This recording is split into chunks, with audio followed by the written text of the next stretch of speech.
Many developed the grotesque deformity known as FSI jaw, their faces eaten away by the toxic chemical. Besant's expose on this white slavery shocked the public and helped spur the famous London match girl strike of 1888.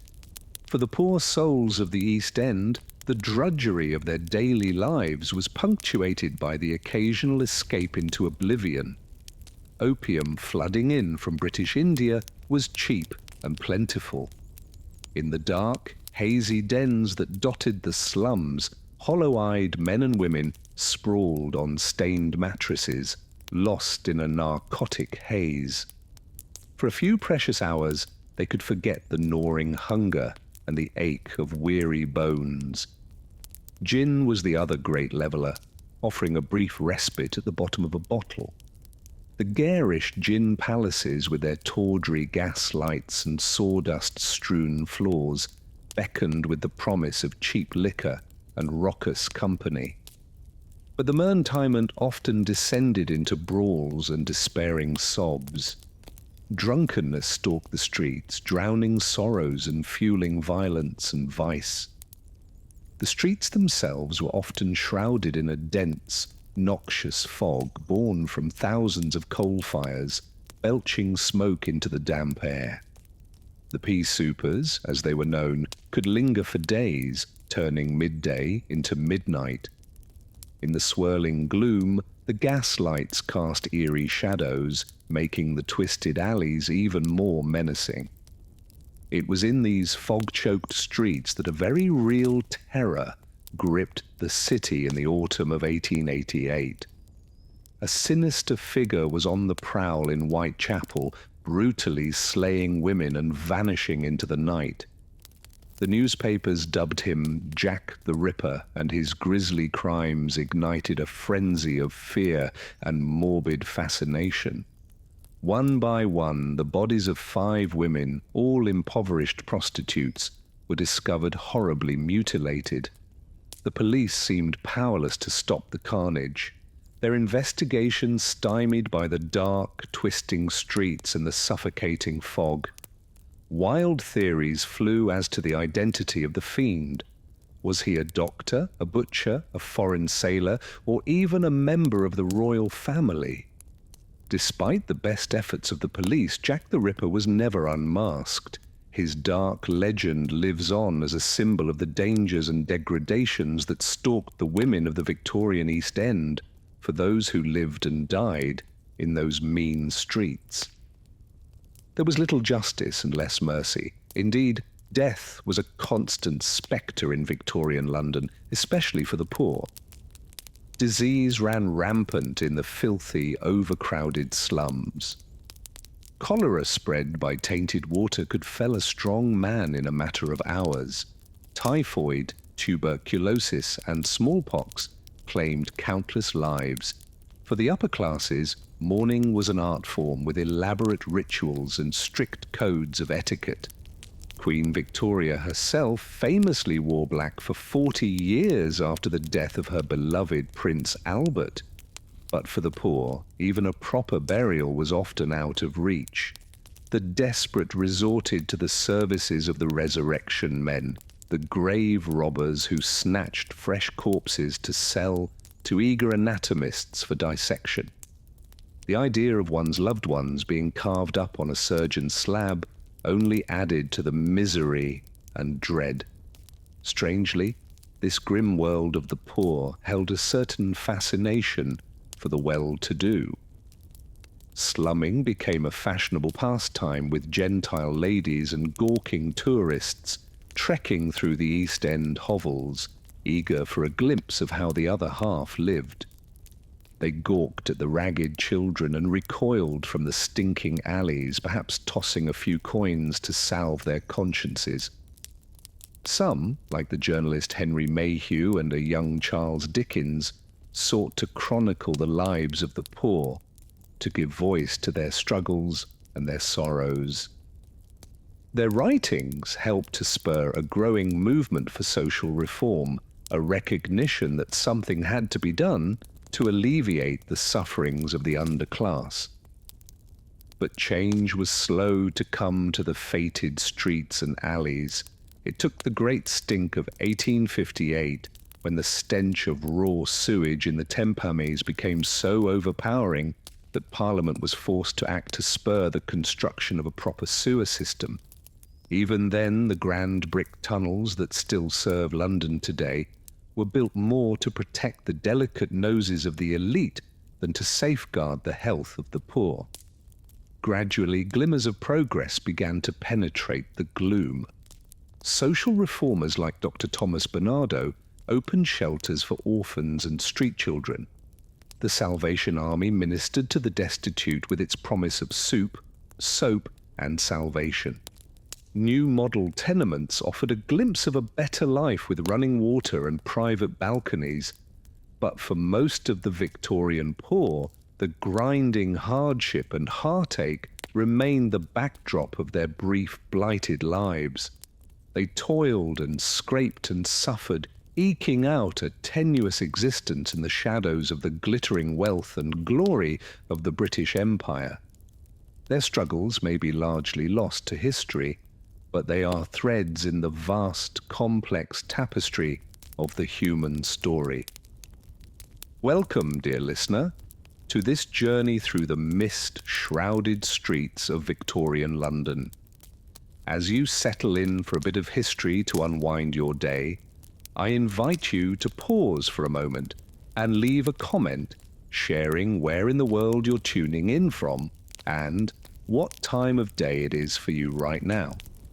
It's always comforting to know how far our community of nocturnal historians reaches. And if you enjoy these quiet, story-rich rambles through times gone by, be sure to subscribe so you can drift off to the past each night.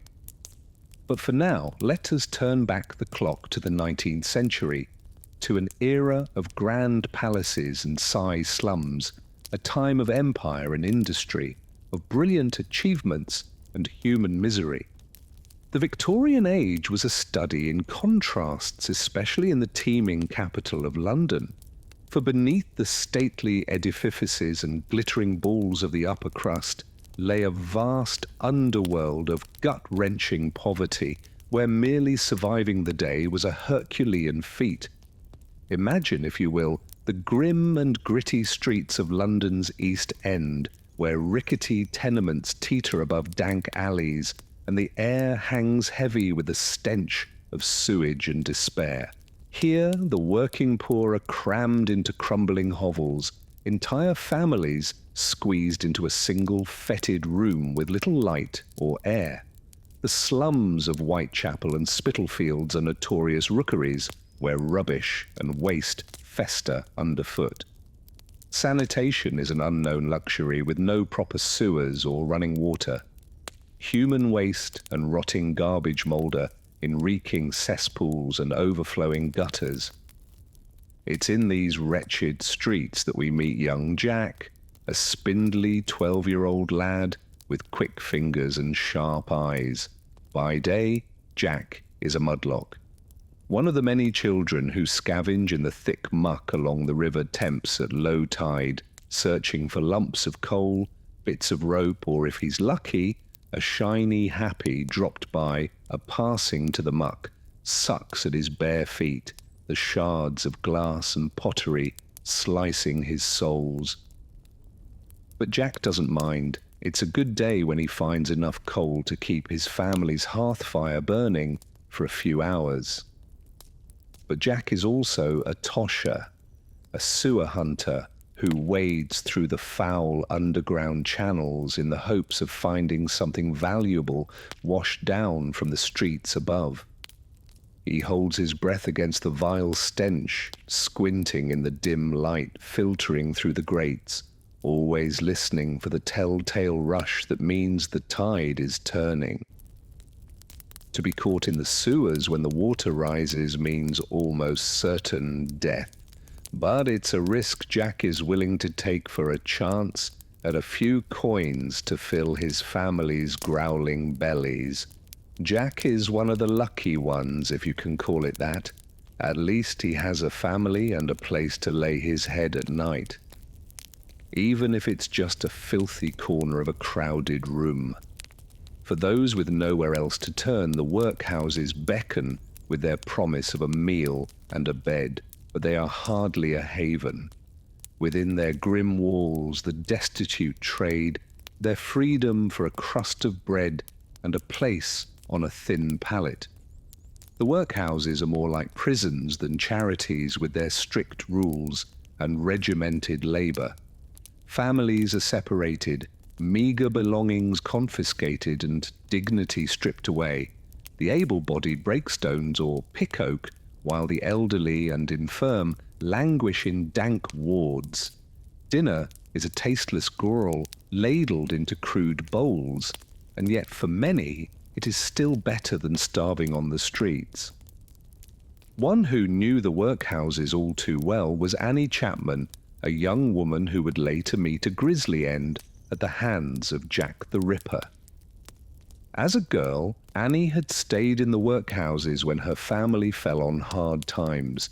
She would later resort to prostitution to survive, walking the dingy streets of Whitechapel, her thin shore scant protection against the biting cold and the leering glances of the men who prowled the alleyways.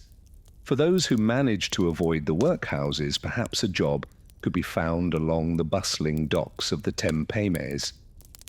The Port of London was a hive of activity, with ships from every corner of the globe unloading their exotic wares. Browy dockers hefted crates and barrels, their backs straining under the heavy loads. Accidents were common, with little regard for the safety of the workers. A broken bone or a crushed limb could spell destitution for a man and his family. Other men sweated long hours in the factories and sweatshops that belched smoke into the SI sky. In crowded rooms lit by flickering gaslights, they tended rattling machines and boiling vats. Women and children toiled alongside them, their nimble fingers darting as they stitched garments or assembled small parts. The hours were long, the pay measly, and the dangers many. In 1888, a young activist named Annie Besant drew back the curtain on the horrors of the Bryant and May match factory. The matchstick girls, some as young as 12, worked 14-hour days in rooms choked with white, phosphorus fumes. As we look back at Victorian London, at its fog-shrouded streets and its gas-lit horrors, we see a city of towering contrasts, of magnificent achievements and gut-wrenching misery, of glittering opulence and abject despair. It was an age of progress and of exploitation, of soaring hopes and dashed dreams. The poor may have been swept to the margins, but their lives mattered. Their stories deserved to be told. So let us remember them, these forgotten souls who lived and died in the shadows of history. Let us marvel at their resilience in the face of unimaginable hardship. And let us mourn for the lives cut short by poverty, disease, and despair. Above all, let us learn from their struggles and let their suffering spur us to build a world of greater justice, compassion, and opportunity for all. And with that, dear listener, we come to the end of our journey through the dark streets of Victorian London. I hope that this small window into the past has given you a deeper appreciation for the struggles and triumphs of those who came before us. May their stories linger with you as you drift off to sleep, and may you awaken with a renewed sense of empathy and compassion for all those who still suffer in the shadows of our bright, shining world. Until next time, this is your humble guide to the bygone days, bidding you a fond good night. May your dreams be sweeter than the harsh realities of the past, and may you find solace in the knowledge that even in the darkest of times, the human spirit endures. Good night. The pain and misery of London's poor began to stir the conscience of wider society in the Victorian era. Social reformers and philanthropists took up the cause, advocating for change and working to provide some measure of relief to the suffering masses. One such crusader was Charles Dickens, the beloved novelist whose vivid depictions of poverty and injustice helped awaken the public to the plight of the underclass. Born in 1812, Dickens knew firsthand the sting of hardship. As a boy, his father was sent to DA's prison, forcing young Charles to leave school and work in a factory pasting labels on bottles of bootblacking. The experience left a deep impression on the sensitive and observant child. As Dickens rose to fame as a writer, he used his platform to shed light on the dark underbelly of Victorian society. His novels are populated with unforgettable characters drawn from the ranks of the poor and downtrodden. From the orphan Oliver Twist, who famously asked for more GRL in the workhouse, to Little Nell, a young girl who wanders the industrial wasteland, to Joe, the crossing sweeper from Bleak House, who knows nothing of the world beyond his meagre street existence. Dickens wove cutting social commentary into his colourful tales of London life.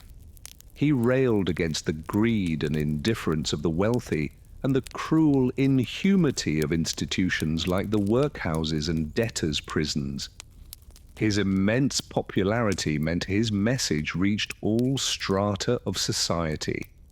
It's said that his works did more to raise awareness of poverty than the crusading speeches of any politician.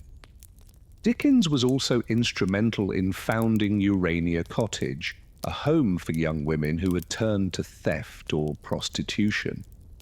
Rather than treat them as irredeemable outcasts, the home provided rehabilitation through education, training, and the opportunity for a fresh start. A radically progressive approach for the time. Residents were taught domestic skills like cooking and sewing with the aim of securing respectable employment, often in the colonies. The great author's actions revealed his belief that with support and means, even those consigned to society's margins could rise above squalid circumstances. In his own life, he quietly assisted individuals in need, answering a flood of letters appealing for help. Dickens' deep moral conscience and empathy for the poor made him one of the Victorian age's most passionate advocates for their cause.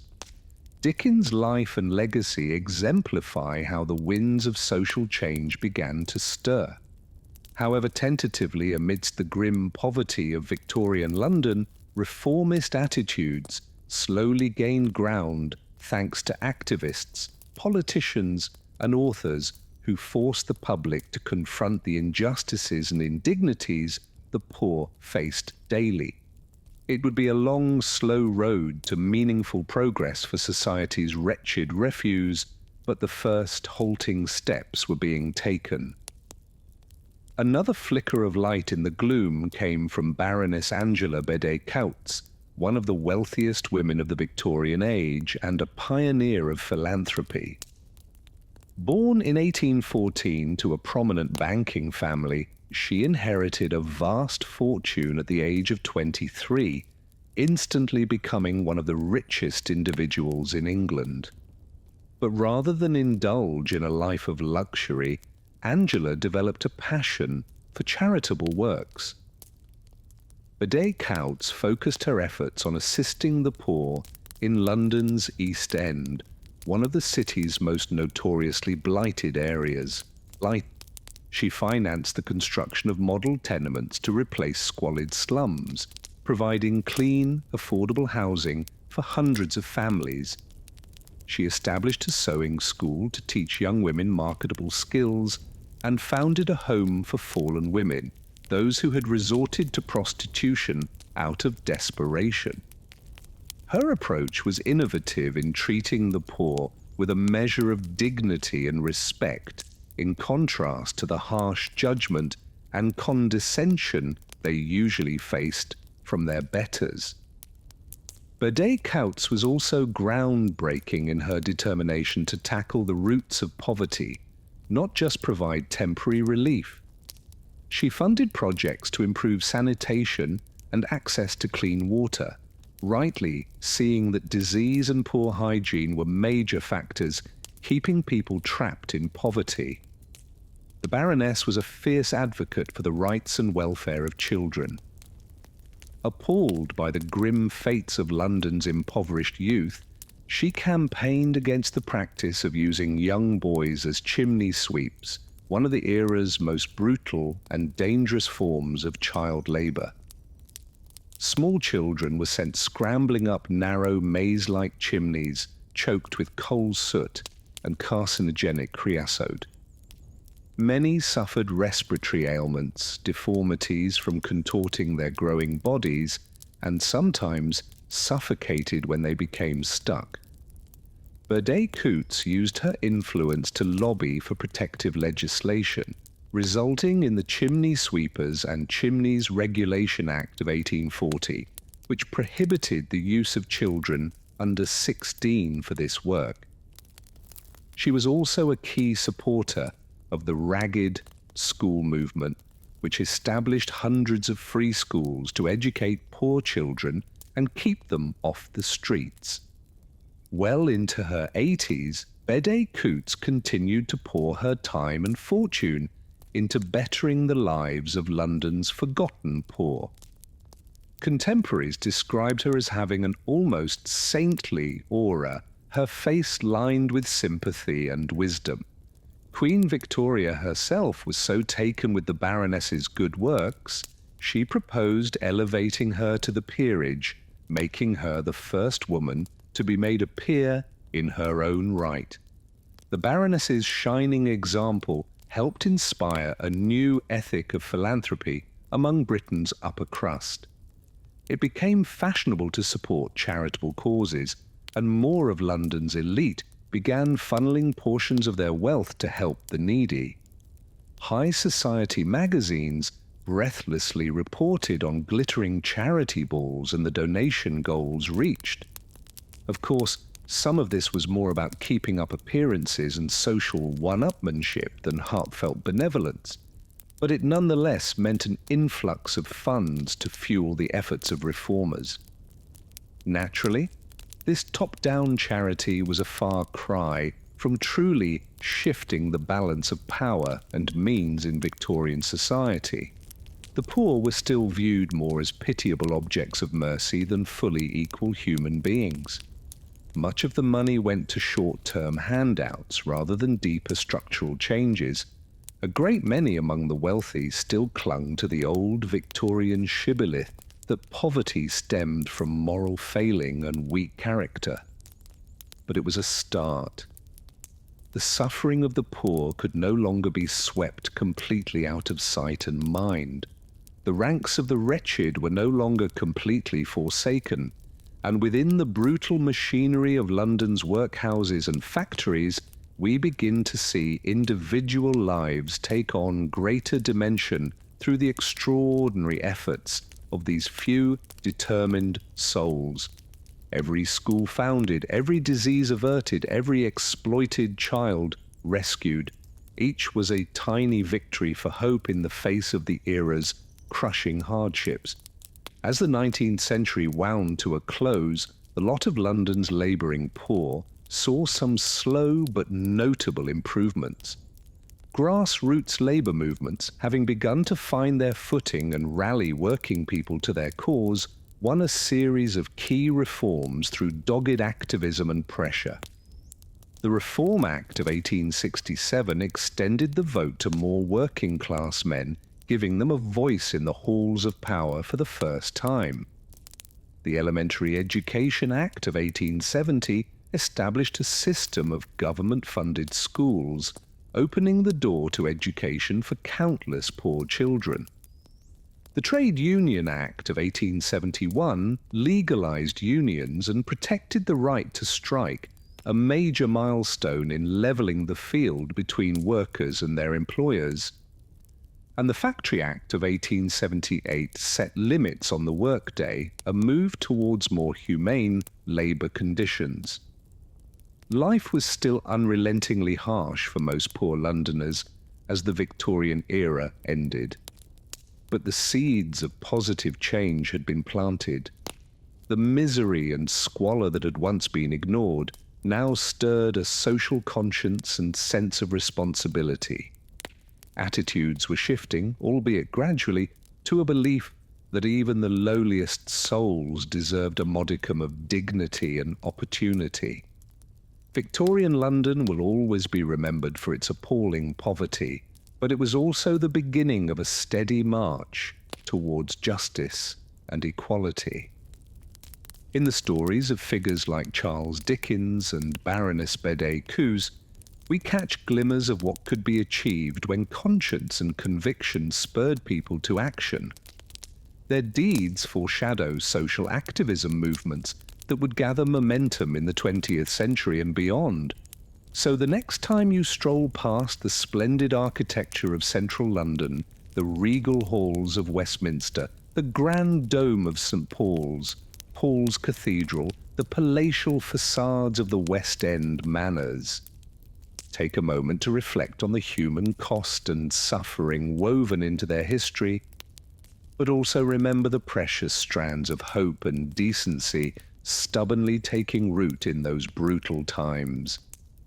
And spare a thought for young Jack the Moodark, scavenging the foul banks of the Tempamies to scrape by, his bare feet cut and muddied. Imagine the Baroness approaching him, bending down to press a coin into his grubby hand with a kind word. Jack tentatively smiles back, uncomprehending this gesture of pure generosity so rare in his wretched world. It's a small moment, a tiny ripple of goodness in an ocean of struggle, but it matters. In the individual acts of compassion and selflessness glinting through the dark despair of the Victorian poor, we find hope for something better. The promise that with enough empathy and determination, we can build a society with dignity for all. The Victorian cult of death cast a long dark shadow over London society. In an era when disease ran rampant and life expectancy hovered around a mere 40 years, death was an ever-present spectre looming over rich and poor alike. But while the wealthy could afford elaborate funerals and strict mourning rituals, the poor often suffered unceremonious and undignified ends, their bodies sometimes even snatched by grave robbers for anatomists' grim studies.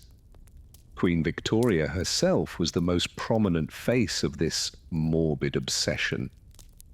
After the untimely death of her beloved husband, Prince Albert, in 1861, the Queen retreated into a state of deep mourning that would last for the remaining 4 decades of her reign. She donned black crepe dresses, avoided public appearances, and even had her servants lay out Albert's clothes each morning as if he were still alive. This set the tone for her subjects to mimic as mourning etiquette reached almost absurd heights among the upper classes. Widows were expected to wear full black mourning attire for at least 2 years after their husbands' deaths, with strict rules dictating everything from the width of veils to the dullness of jewelry. Advertisers eagerly promoted merchandise to match the somber mood, hawking blackboarded stationery, funeral biscuits, and specially made mourning clothing that could be rented by those who couldn't afford their own. Even calling cards and letters of condolence followed rigid guidelines.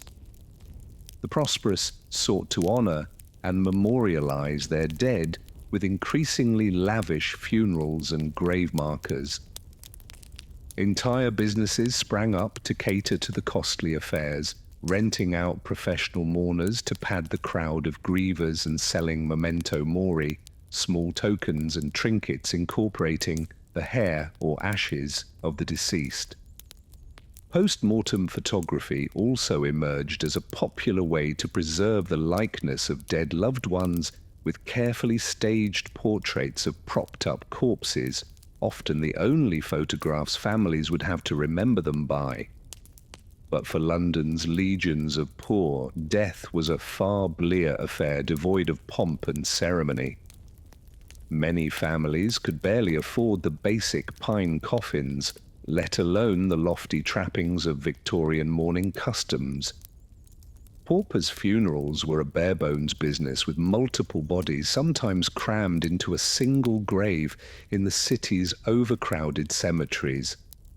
The indigent and unknown were buried in unmarked plots, their lives and deaths unrecorded and unmourned by the society that had failed them in life. Even more disheartening was the practice of body snatching by so-called resurrection men. Due to laws restricting the dissection of corpses to executed criminals, the growing ranks of anatomists and medical students faced a severe shortage of subjects to study. A lucrative black market trade arose with grave robbers plundering the coffins of the recently buried to sell the bodies to doctors for a handsome price. The poor, often interred without a secure coffin or watchman, were disproportionately targeted by these ghoulish thieves. The grim realities faced by London's underclass in death reflected the deprivations and oppression they endured in life. While the bas-relieved bourgeoisie paraded their mourning like a badge of dignified gentility, the poor scraped by with paupers' burials, the indignity of the resurrectionists and little means to memorialize their losses. The cult of death, like so much in Victorian society, only highlighted the stark divides between the privileged and the powerless. But even as the Victorians venerated death with one face, a strange fascination with the spectacle of poverty arose among the well-to-do with another. The grim lives of London's poor became a voyeuristic curiosity for the wealthy, who engaged in a particularly condescending kind of tourism known as slumming.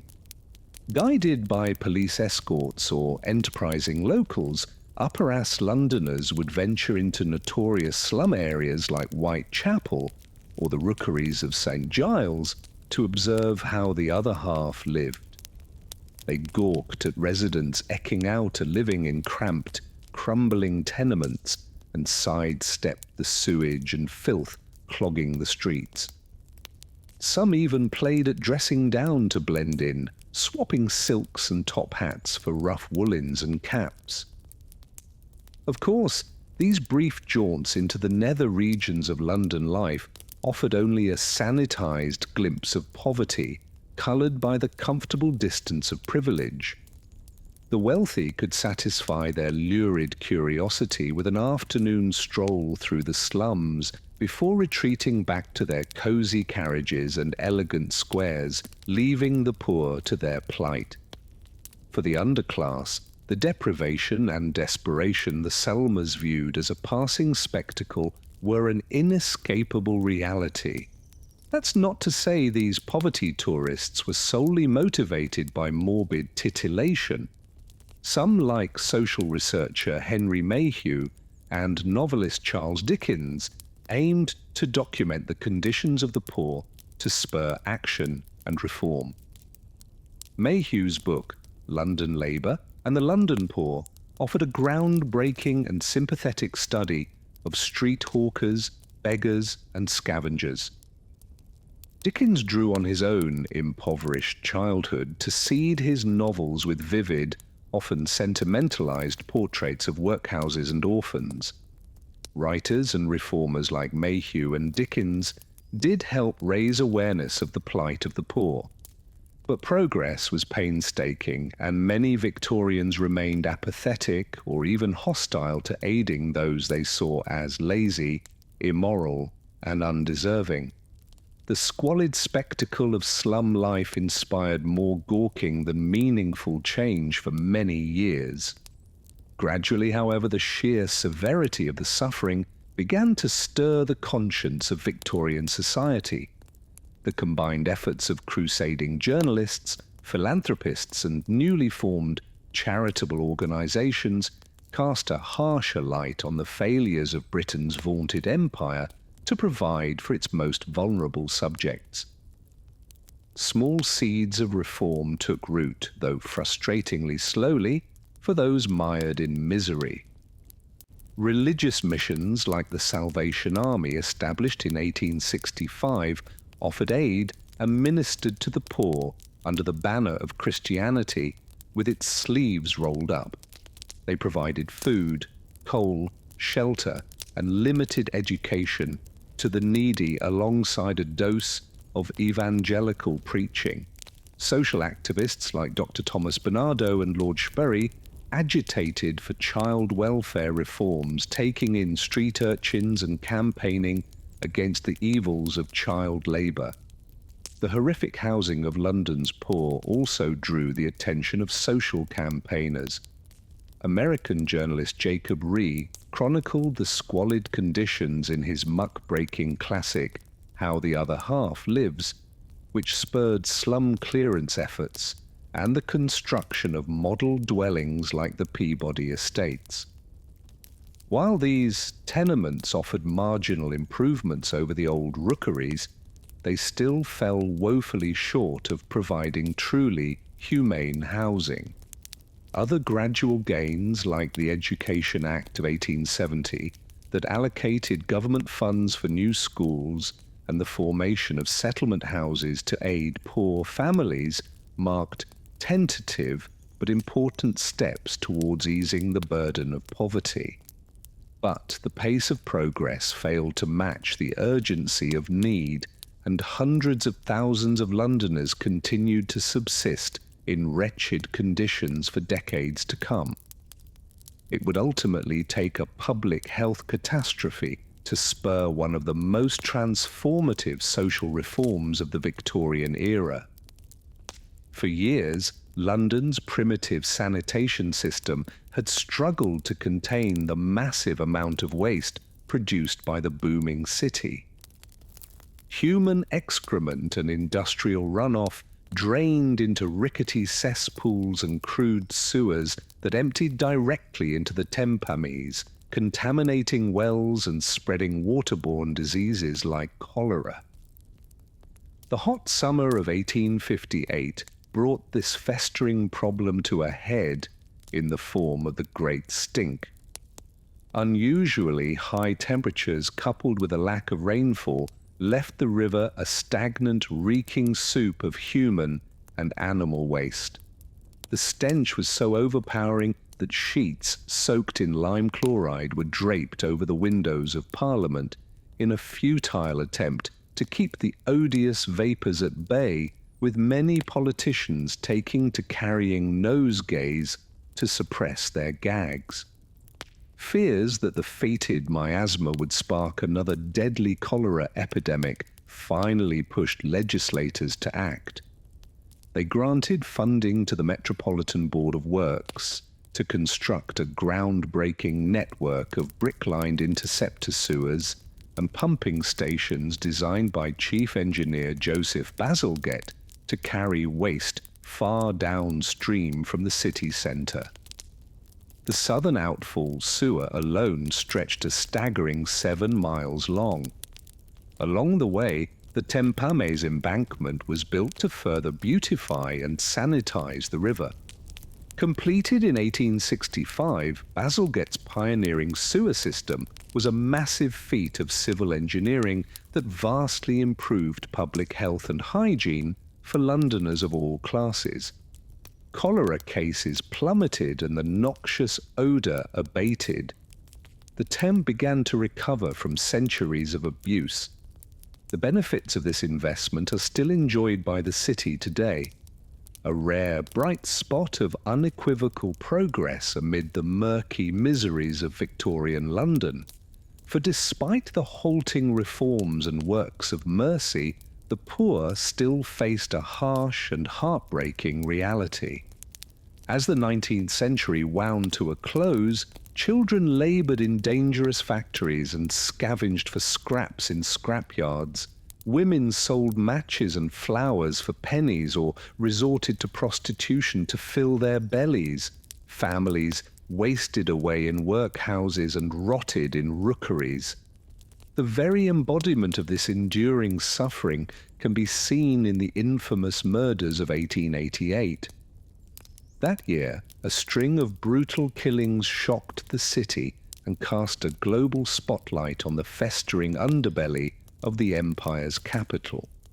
At least 5 women, all poor prostitutes, scraped from the streets of Whitechapel, were viciously murdered and mutilated by a shadowy figure who taunted police with mocking letters signed Jack the Ripper. The Ripper's savage crimes and the fumbling failure of authorities to catch the culprit embodied both the vulnerability of the underclass and the cruel indifference of the metropolis they struggled to survive in. As the fog swirled and the gaslight flickered over the gothic gloom of those damp autumn nights, one could almost imagine the city as a single organism pulsing with life and death, indifferent to the insignificant souls swallowed up in its bowels.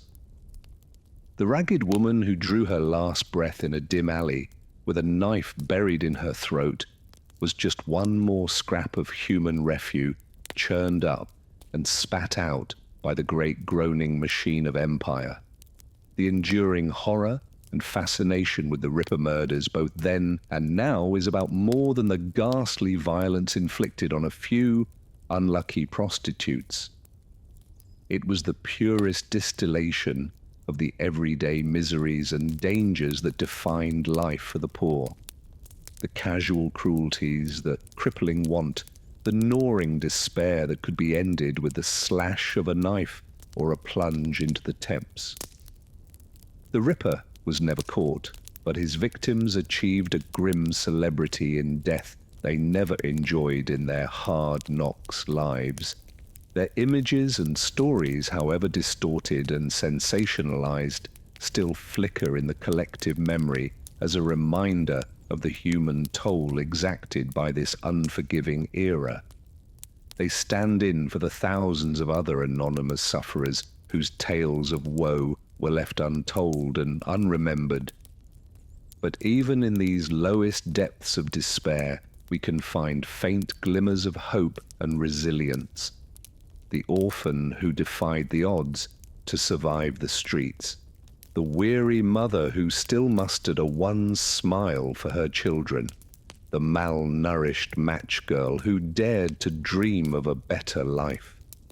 Their struggles may have been largely invisible to their wealthier neighbors, lost in the shadows and squalor, but they were no less real or worthy. As the curtain closed on the 19th century and Queen Victoria's long reign, change was slowly creeping over the fog-bound streets of London. New ideas about social welfare and public health were taking root. The first stirrings of a progressive movement that would fully blossom in the 20th century.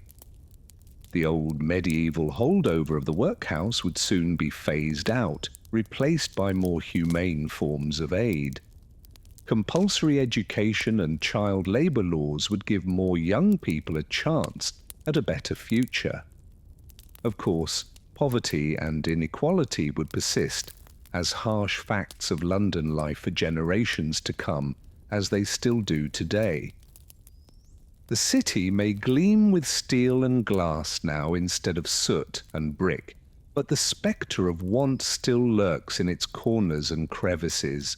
There are still children who go to bed hungry, still exhausted laborers struggling to make ends meet, still forgotten souls huddled in doorways. But perhaps by confronting the cruelties of the past, we can find the courage and conviction to ease the suffering of the present. The voices of Victorian London's poor still whisper to us from across the ages, urging us to do better, to be better, to see the humanity in every face, no matter how begrimed or bedraggled, to remember that a great society is measured not by its wealth and power, but by how it treats its most vulnerable members.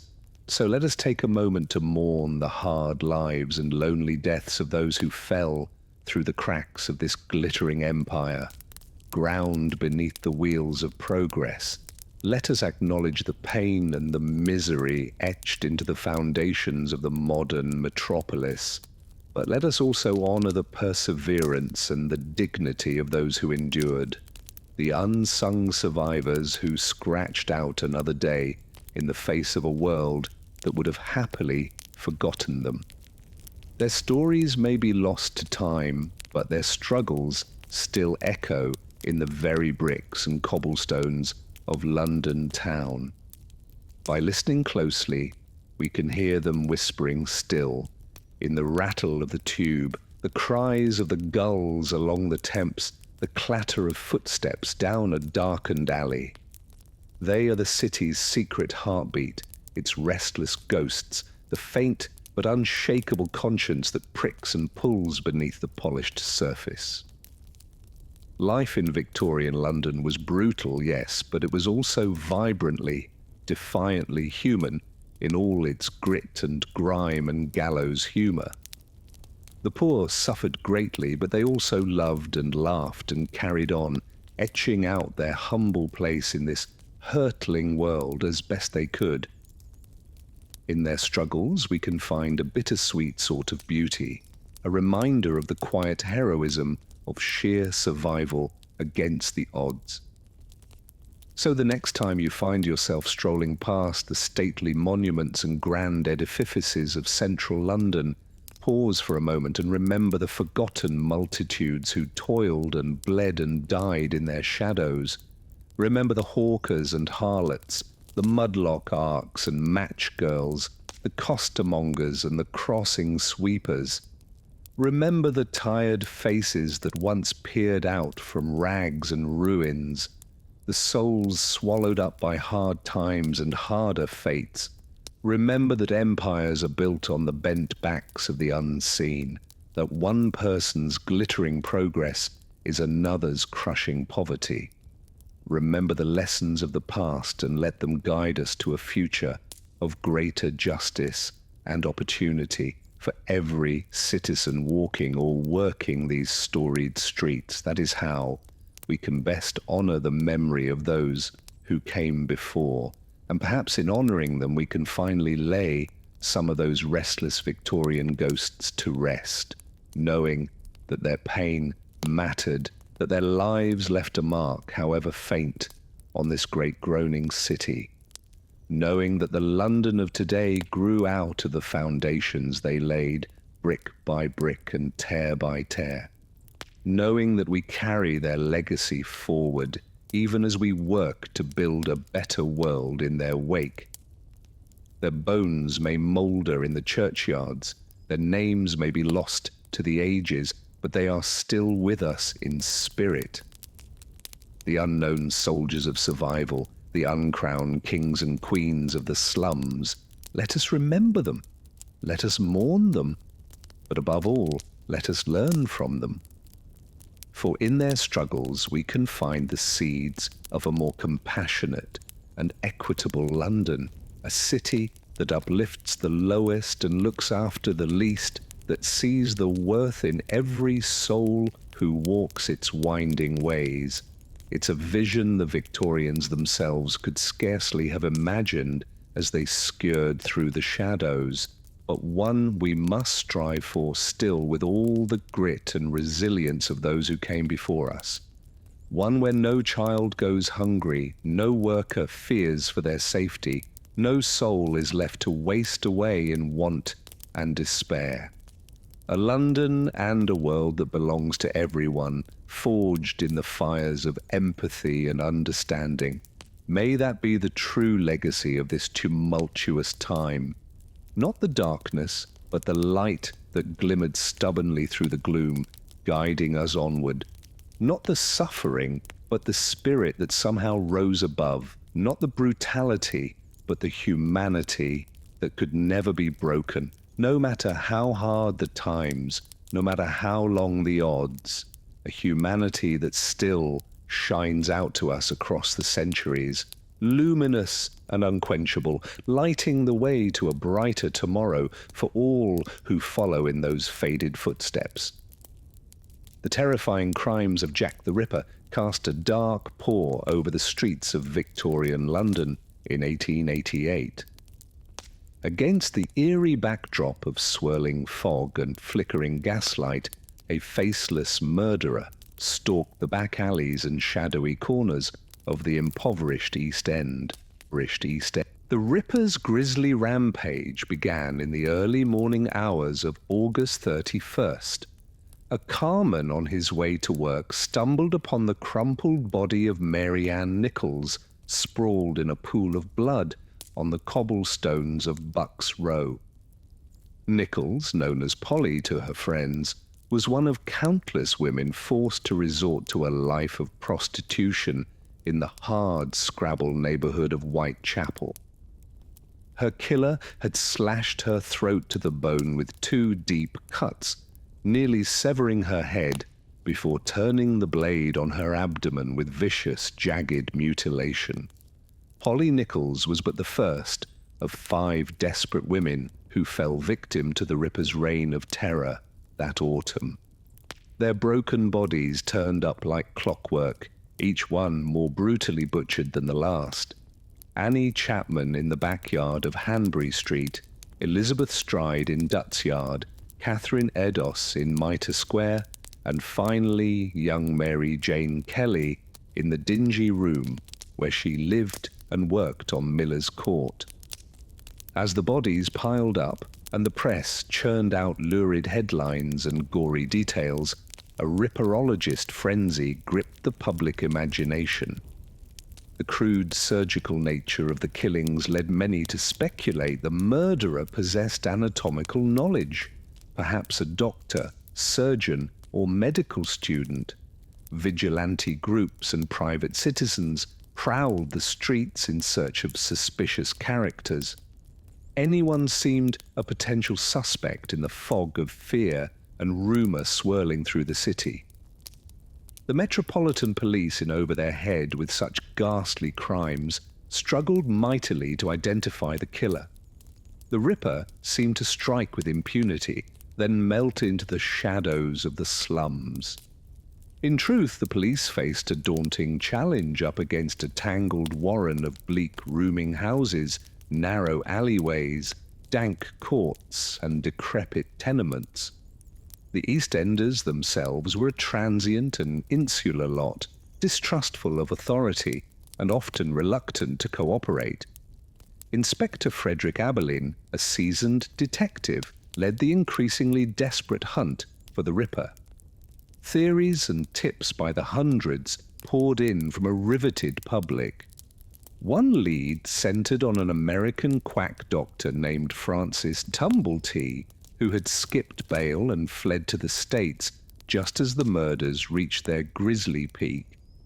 Others suspected a Jewish bootmaker named John Pizer or a deranged medical student named Montague Druitt. The most tantalizing clues may have come directly from the Ripper himself. In a chilling letter known as the From Hell Missive, the writer taunted the police and claimed to have fried and eaten half a human kidney, promising to send the bloody knife in due time. Was this the authentic voice of a depraved killer, or one of countless hoaxes? We may never know for certain. In time, as suddenly as they began, the Ripper's bloody crimes halted in the chill of November 1888. Why the killer ceased his rampage is as much a mystery as his identity. Perhaps he succumbed to injury or illness himself. Perhaps he was institutionalized for madness, imprisoned for other crimes, or fled never to kill again. Whatever the reason, the Ripper was never unmasked, never brought to justice for his heinous deeds. For all the terror he sowed in his time, Jack the Ripper's enduring legacy is to have shone a light on the dark underbelly of Victorian London. His faceless crimes laid bare the wretched conditions and heartbreaking vulnerability of the poor, especially women, eking out a meagre living in the abyss of society. The Ripper murders were a lurid wake-up call to the two starkly different cities coexisting side by side. One a glittering capital of wealth and empire, the other a fated world of deprivation and despair.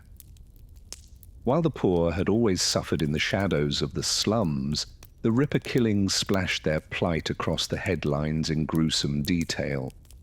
In death, the tragic victims, Polly, Annie, Elizabeth, Catherine, and Mary Jane, gave a silent voice to the voiceless. Their spilled blood cried out from the cobblestones for the world to bear witness to life in the gutter of the great metropolis.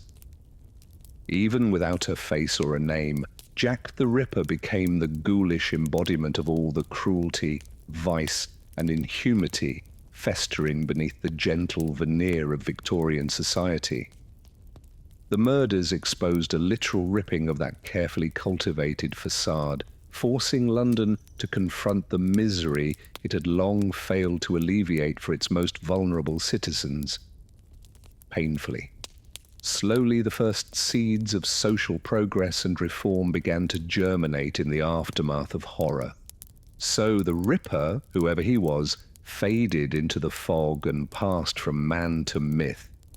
But his blood-soaked crimes still echo through the centuries, an awful reminder of the steep human cost of unchecked urban poverty and despair. The women he cut down in their prime will forever haunt the alleys of Whitechapel and the conscience of a city that once simply turned a blind eye to their struggle. Even today, as we walk the streets Jack once stalked, we can't help but shudder at his memory, and perhaps spare a thought for those who still dwell in the shadows of great cities, forever dreaming of a better life just out of reach. For the Victorians, the harsh reality of death was a constant spectre lurking over daily life in London. Indeed, they held an ironic reverence for the trappings and rituals of death, even as they strived to avoid its cold grasp at all costs. In an age when disease ran rampant, life expectancy hovered around a mere 40 years, and medical care remained woefully rudimentary, the Grim Reaper's scythe was never far from the doorstep. No one embodied the Victorian obsession with death and mourning more fully than Queen Victoria herself. When her beloved husband, Prince Albert, succumbed to typhoid fever at the age of 42, the devastated Queen plunged into deep mourning from which she never fully emerged. For the remaining 40 years of her reign, Victoria only wore black, earned the moniker the Widow of Windsor, and retreated into seclusion in her private residences, rarely appearing in public. In an era when social customs were rigid and appearance was paramount, even grieving fell victim to strict etiquette and protocols, especially among the upper classes. Mourning clothes were a must for the bereaved. Widows were expected to wear full black widow's weeds with heavy veils for up to 4 years after their loss. Even the servants changed into mourning livery. Often the deceased remained in the family home for days before burial, while loved ones paid their respects. Mirrors were covered in black crape. Clocks stopped at the time of death. Lavish funerals and grand processions to the cemetery became displays of wealth and status. No expense was spared on ornately carved coffins, mountains of funeral flowers, hired mutes, and professional mourners clad in black to swell the ranks of attendees. Morbid mementos of the dearly departed were coveted and cherished. Locks of hair snipped from the dead were woven into lockets and rings. Stark photos of the deceased artfully arranged on their deathbeds became precious keepsakes, a phenomenon known as memento mori, Latin for remember, you must die. Advertisers capitalized on the constant shadow of death, hawking everything from blackboarded stationery and handkerchiefs to special funeral biscuits. For London's poorer inhabitants, even a good death was a luxury far beyond reach. The overcrowded slums and wretched rooming houses of the East End witnessed an endless tide of anonymous souls slipping away on soiled mattresses or mouldering straw without a loving hand to ease their passing. Babies perished from malnutrition, children succumbed to diphtheria, adults wasted away from typhus, cholera, or consumption. Death was a daily occurrence, unremarkable and unmourned. With only threadbare rags on their backs, few of the lower classes could afford the pomp of a proper burial. Instead, the dead were laid out in their meagre dwellings, often among the living, until someone could escar together a few shillings for the undertaker. Then the body was carted off for a hasty, no-frills interment in one of London's sprawling, squalid graveyards. At the start of the Victorian era, even many large cemeteries lacked adequate space to properly bury the indigent and poor. Older churchyard cemeteries, particularly in teeming neighbourhoods like St Giles and Soddock, had been packed with bodies for centuries. Fresh remains were simply dumped into shallow graves dug among the jumbled bones of the long-forgotten. Only later did the city establish new, park-like cemeteries outside the central core to provide more room and dignity for the dead. Still, even in their final rest, the poor remained vulnerable to those who would exploit and defile them. Enter the resurrectionists or body snatchers, those grave, rebrobing miscreants who plundered fresh corpses from their coffins to sell to anatomists and medical students. Until the Anatomy Act of 1832, only the bodies of executed criminals could be legally dissected. The resurrectionists helped meet the brisk demand for black market cadavers. While the body-snatching trade put a few extra coins in the pockets of London's poor, it only added to the macabre pool hanging over their hard-scrabble existence. The knowledge that one might be snatched from the grave and end up on a dissection table was a final degrading insult. Even in death, there was no peace or dignity for those who lived and died in the gutters of the great metropolis. Ironically, just as the wealthy and poor faced vastly different realities in life, so too did their ultimate fates diverge in death. For the affluent, the end of life was an opportunity for one last ornate display of status and refined sentiment. For the destitute, death was but a last cruel joke, a ticket from one wretched hole in the ground to the next, with their eternal rest at the mercy of the highest bidder. Such was the lot of London's poor from cradle to grave. Opium, a potent narcotic derived from poppy flowers and imported in huge quantities from British India, offered the poor of London a tantalizing escape from their daily drudgery and despair.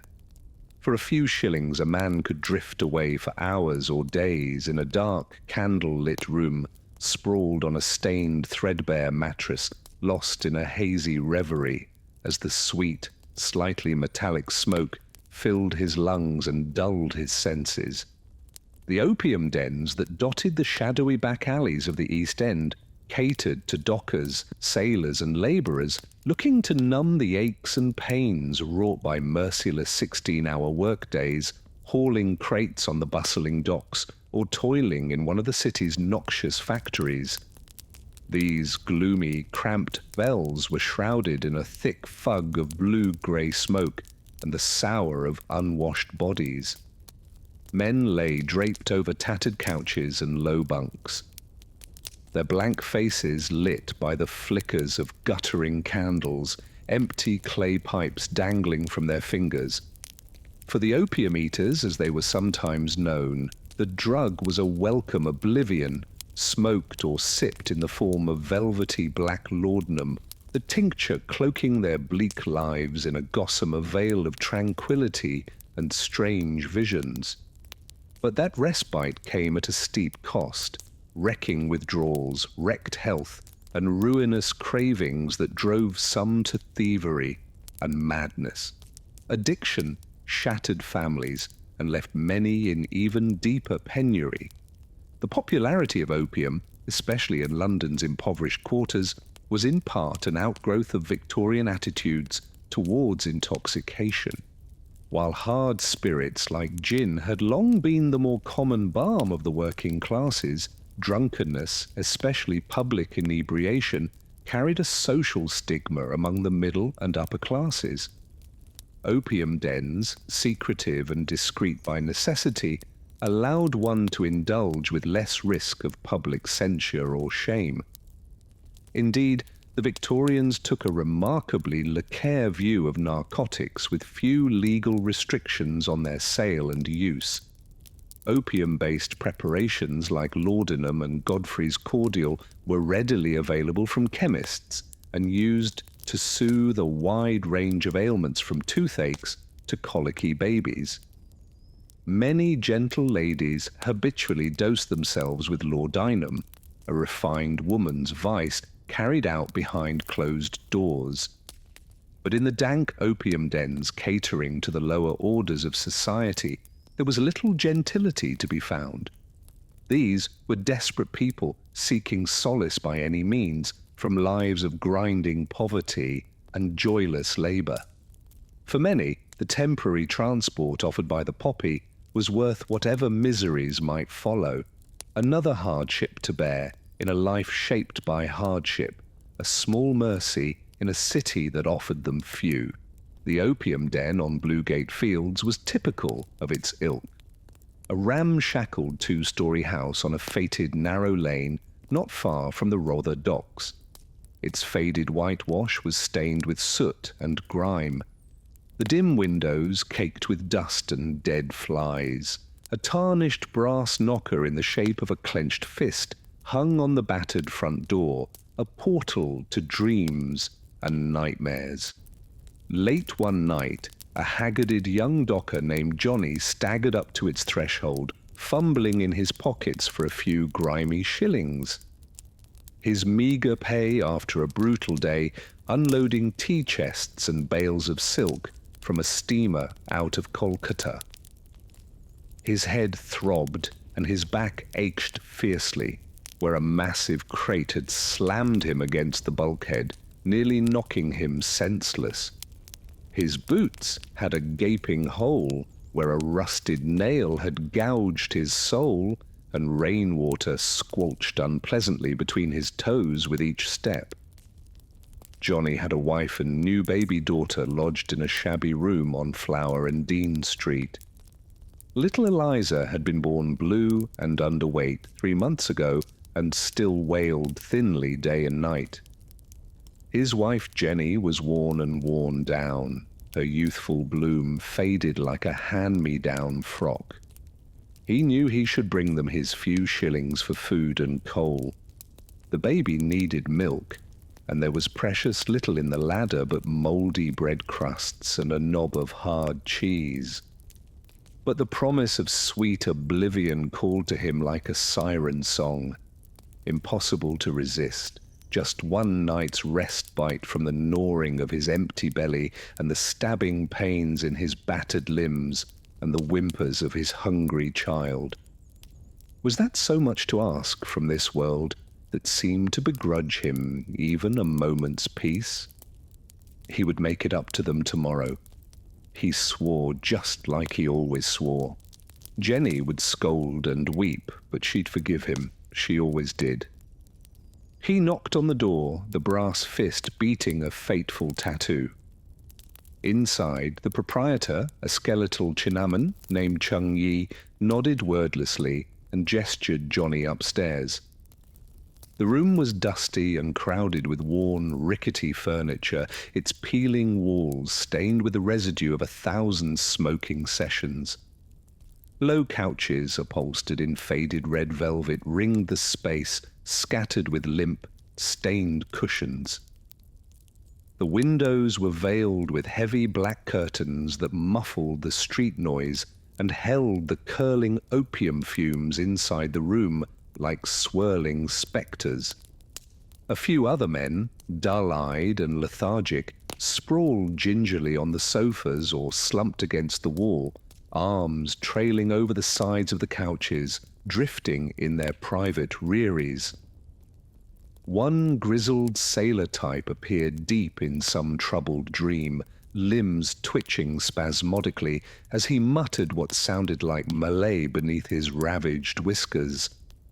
Another younger man with hollow blue eyes gazed vacantly at dust motes dancing in the bars of street lamplight that peeked between a gap in the curtains. The room was silent, save for the creak of a couch spring and the faint gurgle of bubbling water. Chung settled Johnny on a faded Dean and brought him a delicate, long-stemmed pipe of polished ebony inlaid with silver and a lump of sticky brown opium paste on a tarnished tray. He showed Johnny how to twirl the gummy ball on the end of a long needle over the hissing flame of an oil lamp until it softened and sizzled. The rainous smoke, harsh and bittersweet, seemed to coat his tongue and throat as Johnny sucked it deep into his lungs.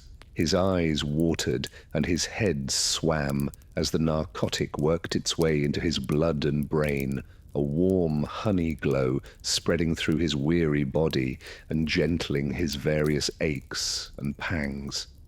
His limbs felt weighted and sluggish, yet oddly untethered, as if he were sinking into the couch cushions and floating above them at the same time.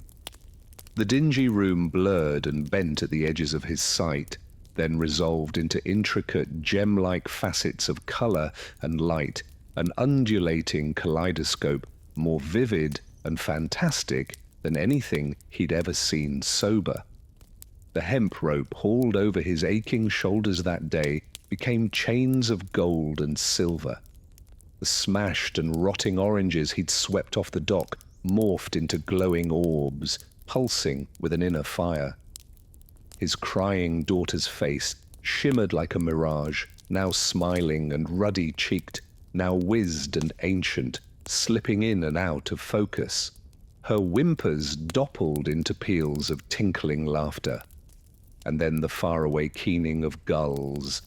The squalor and sadness and smoke seemed very distant now, like a half-remembered bad dream from which he'd gratefully awoken.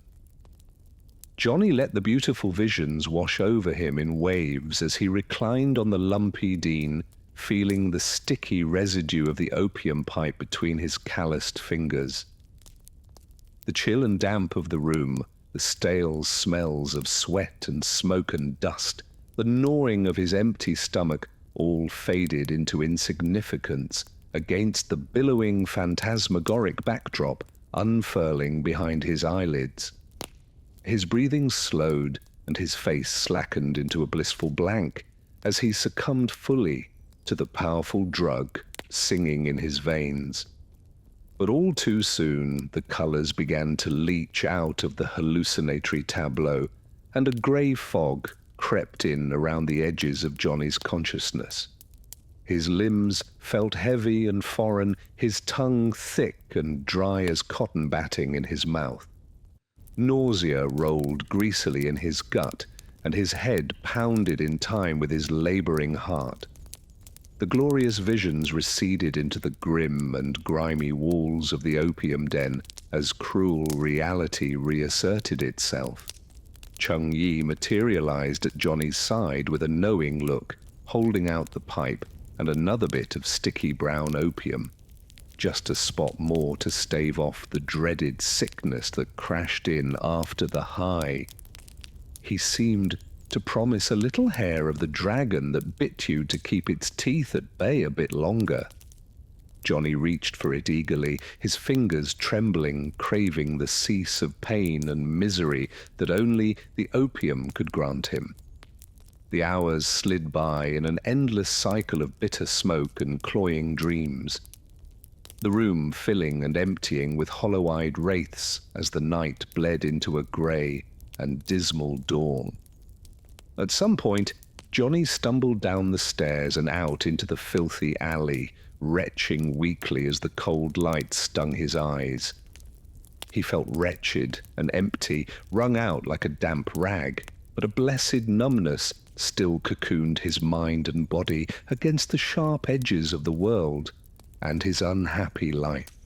He turned for home on unsteady legs to face Jenny's tear-streaked reproaches and little Eliza's thin, hungry cries. The fleeting glimpse of beautiful oblivion was worth any recriminations they could heap upon his aching head. He had no coin left for food, but tomorrow he would earn more on the docks, and then perhaps a bit of bread and milk for his girls, and maybe, if he was lucky, a few extra shillings for another night's blessed escape in the den of dreams. It was a vicious cycle, a trap that held him more securely than any chains, but Johnny was too tired and beaten down to contemplate breaking it. The poppy was a harsh mistress, but she was the only comfort he could afford in this hard and unforgiving world. So it went for countless wretches like Johnny in the opium dens of London's squalid East End. A fleeting respite from the pain of poverty, and an even more devastating addiction to numb that pain. The opium trade, fueled by imperial conquest and commercial greed, preyed on misery and despair. The same tall ships that brought the city wealth and global power in their holds left ruin and broken lives in their wake. Victorian London gleamed on the surface, while its poorest citizens sank ever deeper into a chemical and economic bondage from which there was little hope of escape. Some of those hopes found outlet in cheap, fiery gin, the anesthetic of the urban poor for generations before the opium pipe arrived from the Orient. For a few pennies, a person could get roaring drunk amid the garish gaslight and tawdry glamour of a London gin palace.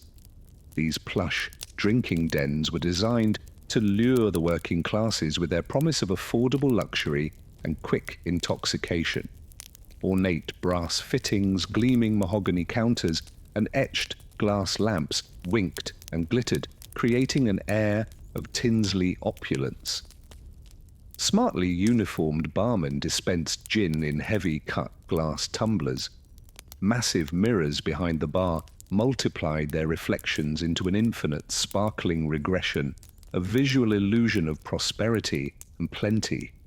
Potted palms and ferns added a splash of exotic greenery, while polished brass spittoons invited the copious expectoration common to enthusiastic gin-rinkers. Patrons clustered in booths upholstered in red plush, or leaned unsteadily against the long bar, quaking the cheap but potent spirits with abandon. Hungry children with hopeful eyes lurked outside, waiting for tipsy parents to emerge with gin-fueled generosity. Cries of gin-ho and off-key snatches of popular songs pierced the beer's smoky haze. Coarse laughter and the clink of glasses created a cacophonous backdrop to 1,000 sodden conversations and blur-eyed flirtations. The White Hart Gin Palace on the corner of Whitechapel High Street and Osborne Street was a brightly blazing beacon in that run-down rookery, its gas light spilling out onto the wet cobblestones. Inside, the mirrored mahogany bar gleamed beneath hanging lamps of ruby red and emerald green glass. The fug of stale beer, sweat, cheap perfume, and cold smoke combined into a pungent melange that seared the nostrils and stung the eyes. Fanny Chapman leaned heavily against the long bar, one button boot tapping the gleaming brass footrail. She clutched her gin tumbler with a pale, thin hand, wrist braceleted with faded bruises. Her dark hair straggled in lank tendrils from beneath a dented and bedraggled bonnet trimmed with sad, crushed velvet flowers. The hollows beneath her sharp cheekbones were painted clumsily with rouge, her brown eyes red-rimmed with exhaustion and smudged with cheap coal. At just 22, Fanny had already endured a lifetime's worth of misery. She'd lost both parents to typhus by age 12, leaving her to fend for herself as a scullery maid in the employ of a tyrannical cook. By 16, repeated sexual assaults by the cook's lish son drove Fanny into the street where starvation and desperation led her into the degrading trade of prostitution. She'd borne 2 stillborn babies and weathered innumerable cruelties from rough, uncaring customers. Now she clung to gin like a life raft, drinking to oblivion to blot out the memories of loss and brutality. Men's eyes crawled leerously over Fan's underfed form as she stood swaying slightly, her black bombazine skirts rustling. She was pretty in a hard, sharp-featured way, but her eyes held a dullness, the flat, weary gaze of one who had long ago abandoned any tender feelings. The gin blunted the edges of her disgust and despair, unfurling a welcome numbness that swaddled her ragged nerves. She gulped the last of the clear, burning liquid from her smudged glass and signaled to the unsmiling barman for another. Fanny was dimly aware of a large figure sidling up to the bar next to her, a whiff of horse manure, leather, and stale sweat assailing her nostrils. She ignored the intrusion, focusing blurrily on the fresh tumbler of gin the barman plunked down in front of her. The man leaned in, his beer breath hot on her neck. "Watcher, darling? Fancy a bit of company? You look like you could use some cheering up." She turned reluctantly, fixing the stranger with a baleful glare. He was a beefy cove in a shabby leather coachman's coat and crushed beaver hat, his broad, fried face split by a gap-toothed leer. "I ain't your darling," she said coldly, "and I got all the company I need right here." She raised her glass in a mocking toast before knocking back a healthy swig. The coachman chuckled undeterred. "What? Old Mother Geneva? She's a harsh mistress, or so I hear tell. Might be I can offer you something a bit warmer and friendlier, if you take my meaning." His ham-sized hand crept toward Fan's arm, thick fingers furred with ginger hair. She flinched away from his touch, revulsion rising like gorge in her throat. "Get your filthy yucks off me, you bleeding sod," she snarled. "I ain't in the mood for the likes of you." Her free hand strayed toward the cheap pocket knife concealed in her skirts, a precaution born of hard experience on the streets. The man's face darkened with anger, and he grabbed for her again, fingers closing around her bruised wrist. She yelped in pain as he yanked her roughly against him, her gin slopping over the side of the glass. "You'll be in whatever mood I tell you to be in, you little slag," he growled. "I got some bob in me pocket. What says you'll be agreeable quick enough?" Fanny writhed in his grip, the knife forgotten as panic bloomed in her gin-soaked brain. She flung the remains of her drink full in the brute's face, making him roar and loosen his hold for a precious instant. Wrenching free, she bolted for the bay-covered door, the coachman's curses echoing behind her as she plunged out into the foggy street. She ran blindly, skirts hiked up around her skinny. The Thames was more than just a river to young mudlocks like Jack. It was a lifeline, a place to scrape out a meagre living by scavenging bits of coal, wood, and whatever small treasures the tides brought in. Every morning at dawn, Jack would make his way down to the riverbanks, his bare feet navigating the slippery stones and shards of glass. The pungent smell of sewage and rotting debris hung thick in the air, but Jack was used to it. This was his world, a far cry from the grand houses and glittering shops of the West End. As the murky water receded, exposing the muddy banks, Jack and the other mudarks got to work. They bent over, their small hands picking through the muck for anything of value. On a good day, Jack might find a few pennies or a scrap of metal to sell. But more often than not, his pockets remained empty, his stomach growling with hunger. When the tide was out, Jack sometimes ventured down into the city's labyrinthine sewers as a tosher, hoping to find money or jewelry that had been accidentally dropped or flushed away. It was treacherous work, wading through the foul water and waste in the dark, dank tunnels. The risk of drowning was ever present, with flash floods from sudden rainstorms that could fill the sewers in minutes. And yet, for children like Jack, the sewers offered a glimmer of hope, a chance to find something valuable amidst the filth. As the sun rose higher and the streets of London began to stir, Jack would emerge from the riverbanks, his skin caked with grime, his clothes damp and ragged. He was just one of countless poor children, scratching out a living on the margins of the great city. For them, childhood was not a time of innocence and play, but a daily battle for survival. Across London, the great engines of industry were stirring to life.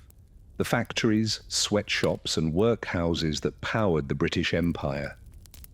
The poor were the fuel that kept the machines running, their labour cheap and expendable.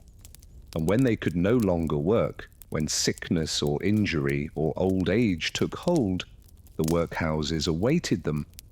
These grim institutions built to shelter the destitute were little better than prisons. Behind their corroding walls, the poor were stripped of their dignity and possessions, forced to wear uniforms and submit to strict rules and hard labour in exchange for a roof over their heads and a bowl of thin garole.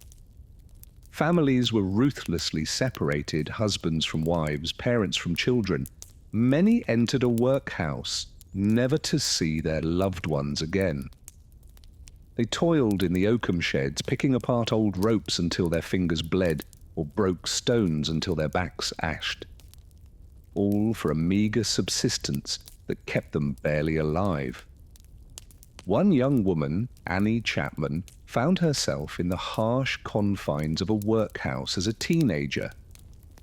Born into poverty, Annie had turned to prostitution to survive, walking the streets of Whitechapel nightly.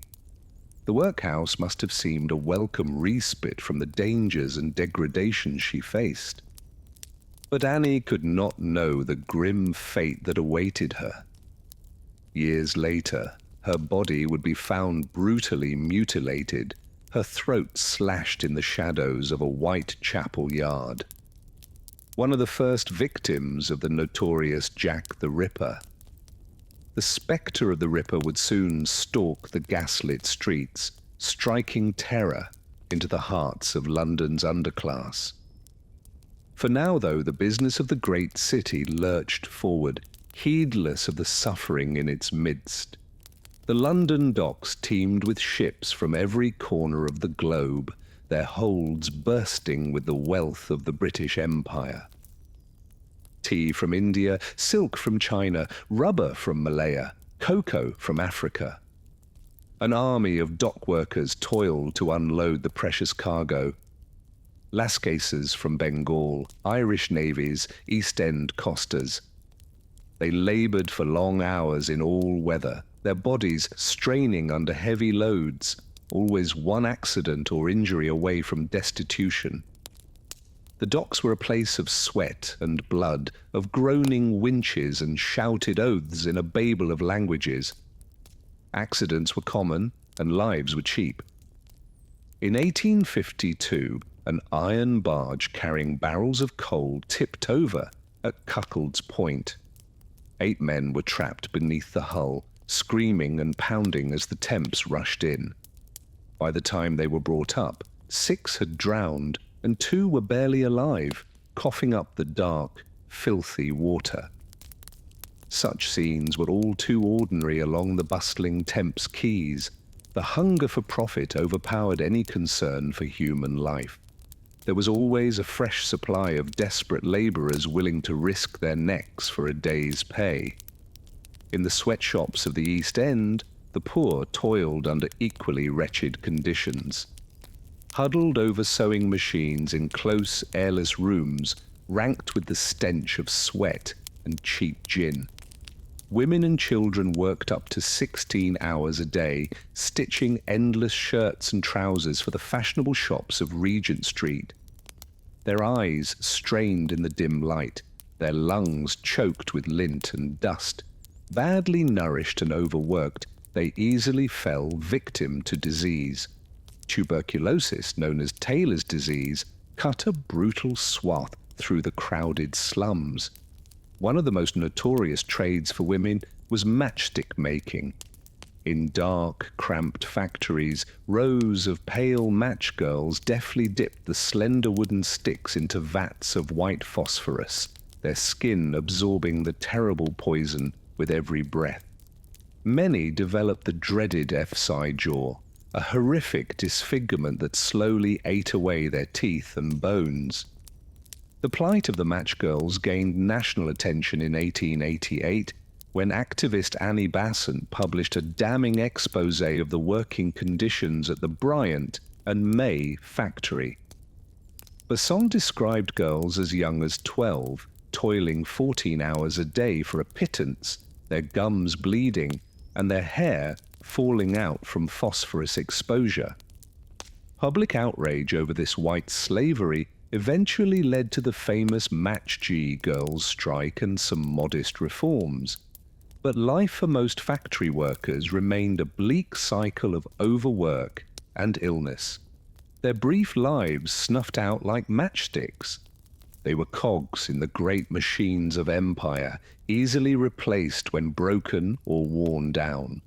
As darkness fell over the crooked streets of the East End, the gin palaces and opium dens came alive, glittering oases of oblivion for the downtrodden. For those with a few pennies in their pockets, the gin shops offered a chance to drown their sorrows in cheap spirits. Drunkenness was rampant, a nightly escape from the miseries of the slums. In dimly lit back rooms, hollow-eyed men sprawled on stained mattresses, opium pipes dangling from their lips. These wretched dens offered another kind of escape, a hazy, dreamless sleep, free from the gnawing of hunger and despair. Here, Chinese sailors mingled with English prostitutes, and the occasional slumming gentleman seeking a walk on the wild side. Opium itself was a slippery slope. At first, just a balm for aching bodies and troubled minds. Its tendrils would slowly tighten, trapping the user in a nightmare of addiction. Dens multiplied in the 1870s as opium imported by the ton from British-ruled India flowed freely. Many a man who wandered in seeking temporary relief would remain lost in a fog of smoke and lotus streams. As the hour grew late and the thick, sulphurous fog swirled through the labyrinth of East End alleys, the shadow of the Ripper loomed large. Women walked quickly, darting fearful looks over their shoulders. Men clutched bludgeons and huddled in doorways, ears pricked for the echo of footsteps on damp cobblestones. The Ripper murders had cast a pall of morbid fascination and dread over the city. Tabloids churned out lurid stories of the depraved killer stalking the foggy streets, preying on fallen women. Wild theories and dark suspicions swirled. Was the Ripper a doctor, a butcher, a gentleman gone mad with syphilitic delusions? For the poor of the East End, the Ripper was just one more spectre in a life hemmed in by dangers. The women he killed were their sisters in suffering, their fates a reminder of how little their lives mattered. In the eyes of respectable society, they were the disposable ones, street walkers and alley. Their deaths a sordid footnote easily forgotten. But even as the Ripper's bladed shadow faded with time, the bone-deep weariness and despair remained. Children still picked through the Thames muck for scraps. Women still stitched until their fingers cramped and their eyes dimmed. Men still broke their backs on the docks and drank themselves into early graves. This was the London that the Victorian upper classes rarely saw or wanted to see. A world away from their airy parks and glittering salons. Here there was no Gentile promenade, no shimmering silk and polished carriages and delicate china teacups. Only the endless struggle to survive another day. A few intrepid souls dared to lift the veil and peer into this shadow world. Writers like Charles Dickens and Henry Mayhew chronicled the squalor and heartbreak of the slums, giving voice to the voiceless. Their words ignited both pity and morbid curiosity among the drawing room set. In the 1880s, the peculiar fad of slumming emerged. Parties of well-heeled men and women would don old clothes and venture into the East End as if on safari, gawking at the residents and exclaiming over the quaint sights of poverty. For them, it was an evening's diversion, a thrilling glimpse of how the other half lived. They would return to their comfortable homes, titillated, but ultimately untroubled. The desperation and deprivation quickly forgotten. But even as the fashionable slumbers came and went, there were those who looked at the suffering of the poor with genuine alarm and conviction. A rising chorus of reformers, philanthropists, and progressive thinkers were beginning to argue that such misery had no place in a civilized society, that even the lowliest dock worker or matchstick girl deserved dignity and a chance at a better life. One unlikely hero who emerged was an unassuming engineer named Joseph Bazalgette. In the sweltering summer of 1858, the stench of raw sewage in the Thames had grown so overpowering that it threatened to shut down the workings of the government. The Great Stink, as it was known, could not be ignored by even the most sheltered aristocrat. Bazalgette had a bold plan to build a vast network of underground brick sewers that would carry waste safely downriver, far from the city's heart.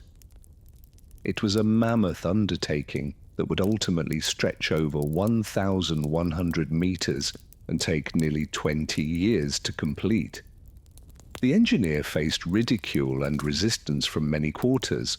The cost was astronomical, and the disruption to the city would be immense. Many could not fathom how the problems of the poor could possibly be connected to the elegant avenues and grand monuments of the West End. But Bazalgette persisted, and the great work inched forward. Tunnels were dug, pipes laid, reservoirs and pumping stations constructed.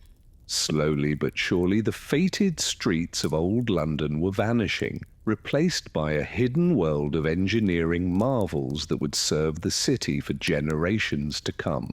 It was just one step on the long road to progress. Over the coming decades, children would gain the right to a basic education.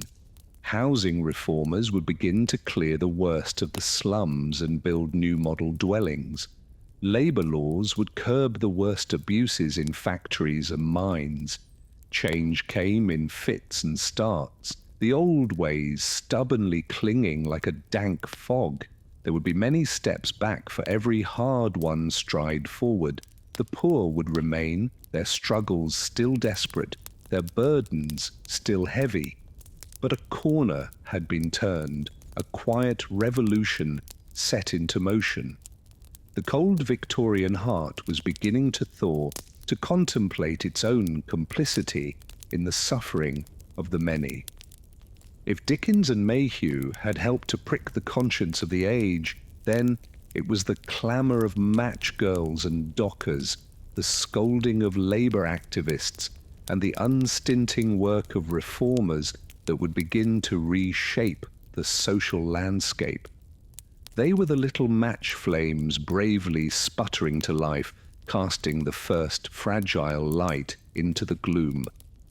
Even the wretched of the East End began to stir and imagine that a different future was possible, that their children might one day walk taller and breathe more freely than they ever had, that the great groaning machinery of industry and empire could yield a portion of its plenty to those who kept it running. It was a dream, still decades from fulfillment, a hope shadowed by the stubborn realities of class and custom. Many would not live to see its fruits. The mudlocks would keep scourging, and the match girls would keep sickening. The hungry and forsaken would keep scratching and gasping through the soot-choked alleys. But even so, a flicker of light persisted, a sense that the tide of times was shifting, however slowly, that the hard, gem-like flame of common humanity could not be endlessly quenched, however fierce the forces arrayed against it, that a great and grim city might yet learn to measure its true wealth in the health and hope of its humblest citizens. And so we leave the gaslit streets of old London, the child labourer and the hunched seamstress, the tubercular docker and the shivering prostitute. We step out of the sayer shades of the past and back into our own day, hopefully a bit wiser and more tender-hearted for the journey.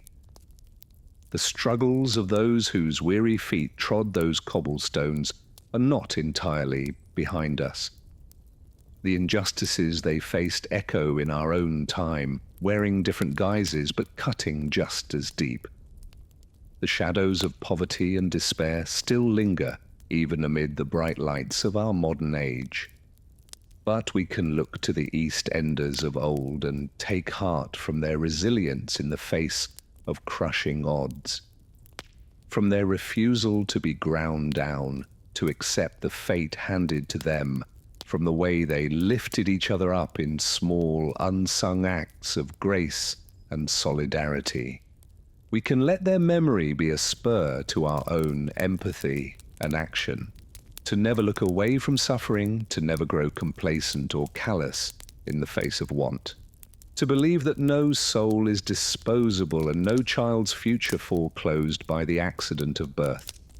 This is their legacy to us, carried forward on the mists of time, a reminder that the true measure of a society is not in the height of its glittering spires, but in the depths of its compassion for those in the shadows, that there is no grandeur without mercy, no true progress that leaves its most vulnerable behind. So let us carry their flickering flame forward, these long ago wretched of the earth. Let the light of their humanity be a beacon in our own striving for a world where every child may know safety and plenty, every worker dignity and reward, where the bright promise of great cities is a birthright for all, not a distant gleam beyond the grimy pane.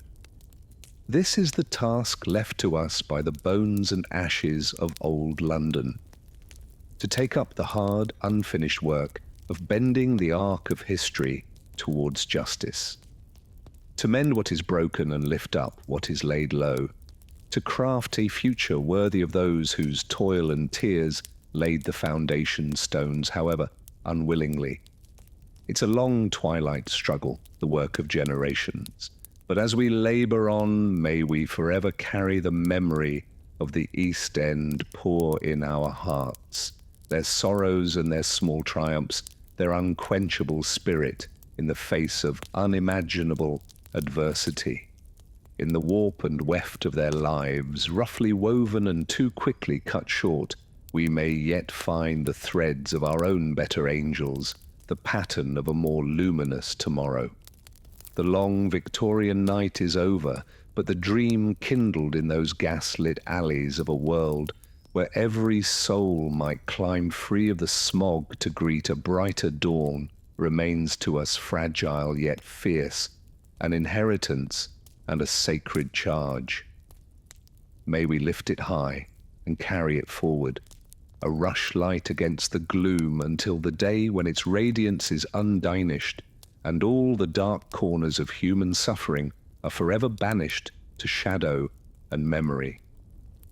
The East End of London was a notorious den of poverty, grime, and vice. Its dark, labyrinthine streets were choked with tenements, the air thick with the stench of human misery. In 1888, this already bleak corner of the metropolis was plunged into a new depth of terror by a string of gruesome murders that sent shock waves through proper Victorian society. Between August and November of that fateful year, 5 women met horrific ends at the hands of a shadowy figure who came to be known as Jack the Ripper. All the victims were prostitutes who lived and worked in the squalid streets of Whitechapel. Their throats were cut, their bodies savagely mutilated with a surgical precision that led some to speculate the killer had anatomical knowledge, perhaps even being a doctor. The first canonical victim was Mary Ann Nichols, known as Polly. Her body was found in the early hours of August 31st in a dark corner of Bucks Row by a cart driver on his way to work. Her throat had been slit twice and her abdomen ripped open, her intestines pulled out and draped over her shoulder. The brutality of the crime was shocking, even in an area accustomed to violence. Just over a week later, in the pre-dawn darkness of September 8th, the body of Annie Chapman was discovered in the backyard of 29 Hamry Street. Her throat had also been cut and her abdomen sliced open, her uterus removed with chilling precision. The murder scene was a tableau of horror, with a yard's wooden fence stained with blood and a crumpled, torn envelope found by Chapman's hand, perhaps dropped in the struggle. Elizabeth Stride and Catherine Editos were the next to fall victim in the early hours of September 30th, in what would come to be known as the double event. Stride's body was found in Dutfield's yard off Burner Street, her throat cut, but her body otherwise unmutilated, leading to speculation the killer may have been interrupted. Less than an hour later, Edeto's brutalized corpse was discovered in Mitre Square, her face mutilated and her intestines pulled out and placed over her right shoulder. The final canonical murder was perhaps the most vicious of all. Mary Jane Kelly was a young, pretty Irish girl just 25 years old. In the early morning hours of November 9th, in the squalid room where she lived at 13 Miller's Court, Kelly was essentially butchered. Her body was hacked apart, her heart removed, her face unrecognizable. The scene was a carol house of gore and viscera that even shocked the hardened police who discovered it. The murders whipped up a public frenzy, stoked by the salacious coverage in the penny press. Newspapers offered grisly, lurid details of the crimes, turning the mysterious murderer into a media bogeyman. Hundreds of letters poured into the police, many purporting to be from the killer himself. Some were signed Jack the Ripper, cementing the name in the annals of true crime. The Ripper seemed to be taunting the police, toying with them as he carried out his grisly work. Despite an extensive investigation, the killer was never caught. The police at the time were hampered by the dark, maze-like layout of the East End streets and the general public distrust of authority figures. They lacked forensic techniques like fingerprinting and blood typing that could have helped identify the culprit. As the murders faded into history, Jack the Ripper lived on as a boogeyman, a symbol of the darkness lurking in the human heart. The case spawned countless theories, books and films, speculating on the killer's identity and motives. Was he a doctor, a butcher, a member of the royal family, a foreigner? More than 130 years later, the mystery endures.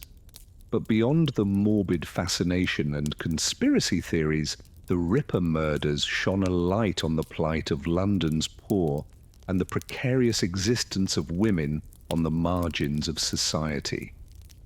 The victims were daughters, sisters, mothers, women driven by poverty and desperation into the dangerous world of prostitution. They were preyed upon not just by the Ripper, but by a cruel social order that left them vulnerable and expendable. Even as the police poured resources into the biggest manhunt London had ever seen, the message was clear. The lives of poor women mattered little in Victorian society. Had the victims been wealthy ladies instead of cockney prostitutes, would the Ripper have been allowed to kill with such impunity? The murders laid bare the stark class divides and misogyny of the time. In death, the Ripper's victims gained an immortality they never found in their difficult lives. Their names, Polly, Annie, Elizabeth, Catherine, Mary, Jane, are forever linked to one of history's most infamous crime sprees. They've become more than just victims. They are symbols of the human toll of poverty and injustice in the shadows of Victorian London. The Ripper murders were the nadir of a metropolis already steeped in suffering. They represented the ultimate horror. Faceless evil stalking the very streets where want and despair already held sway. For a few bloody months, the Ripper seemed to embody the darkest ills and inequities of Victorian society, a phantom menace that could strike without warning or mercy. And yet, in a strange way, the murders also marked a turning point. The press coverage and public outcry over the killings helped raise awareness of the plight of London's underclass. The terror the Ripper evoked began to crack the cold Victorian facade of indifference to poverty. There was a growing realization that leaving an entire class of people to languish in squalor and desperation would have grave social consequences. Of course, this awakening of the public conscience did not happen overnight. The poor would struggle and suffer for many decades more.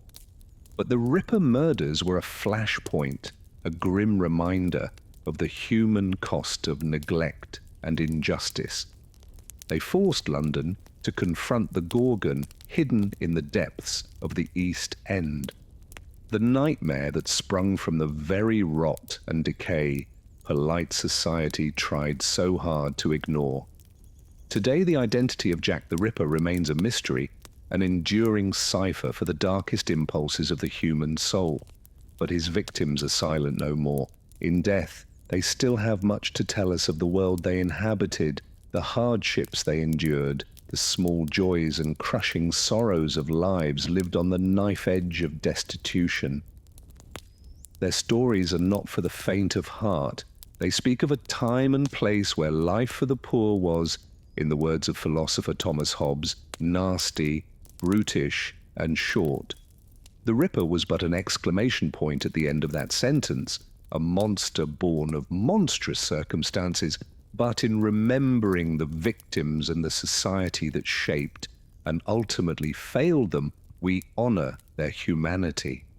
We acknowledge the suffering and resilience of those born in the shadows of great wealth and progress. We are reminded that the course of history is so often steered by the forgotten, the unsung, the faces in the crowd. The Ripper's bloody spree in the autumn of 1888 was a heart of darkness for Victorian London, a season of terror that held up a mirror to a society's failings. The murders offered a grim reflection of the vast disparities that defined the era, the cruel social Darwinism that allowed predators to stalk the vulnerable and depraved. But even in the darkest of times, there are glimmers of light. The Ripper murders, for all their horror, helped awaken London's conscience. They stirred the first winds of change that would slowly but inexorably begin to ameliorate the lot of the poor. They reminded a society enamored with wealth and progress of its most basic duty to protect and sustain its most vulnerable members. More than a century later, the spectre of Jack the Ripper still looms large in our collective nightmares. But it is his victims who linger in our conscience, their hard lives and tragic ends a testament to the human cost of poverty and neglect. In remembering them, we pay tribute to the faceless thousands who shared their plight, the huddled masses whose pain and perseverance built the world we inherit. The Ripper murders were a flashbulb moment, illuminating in chilling detail the darkest recesses of the Victorian psyche. They exposed not just the evil that men do, but the evil that society allows by averting its gaze from suffering. They are a reminder that progress is not just measured in wealth and industry, but in how we treat the least among us. In the end, perhaps that is the true legacy of Jack the Ripper's reign of terror. Not just a macabre murder mystery, but a call to vigilance, a warning of the monsters we breed in the shadows of neglect.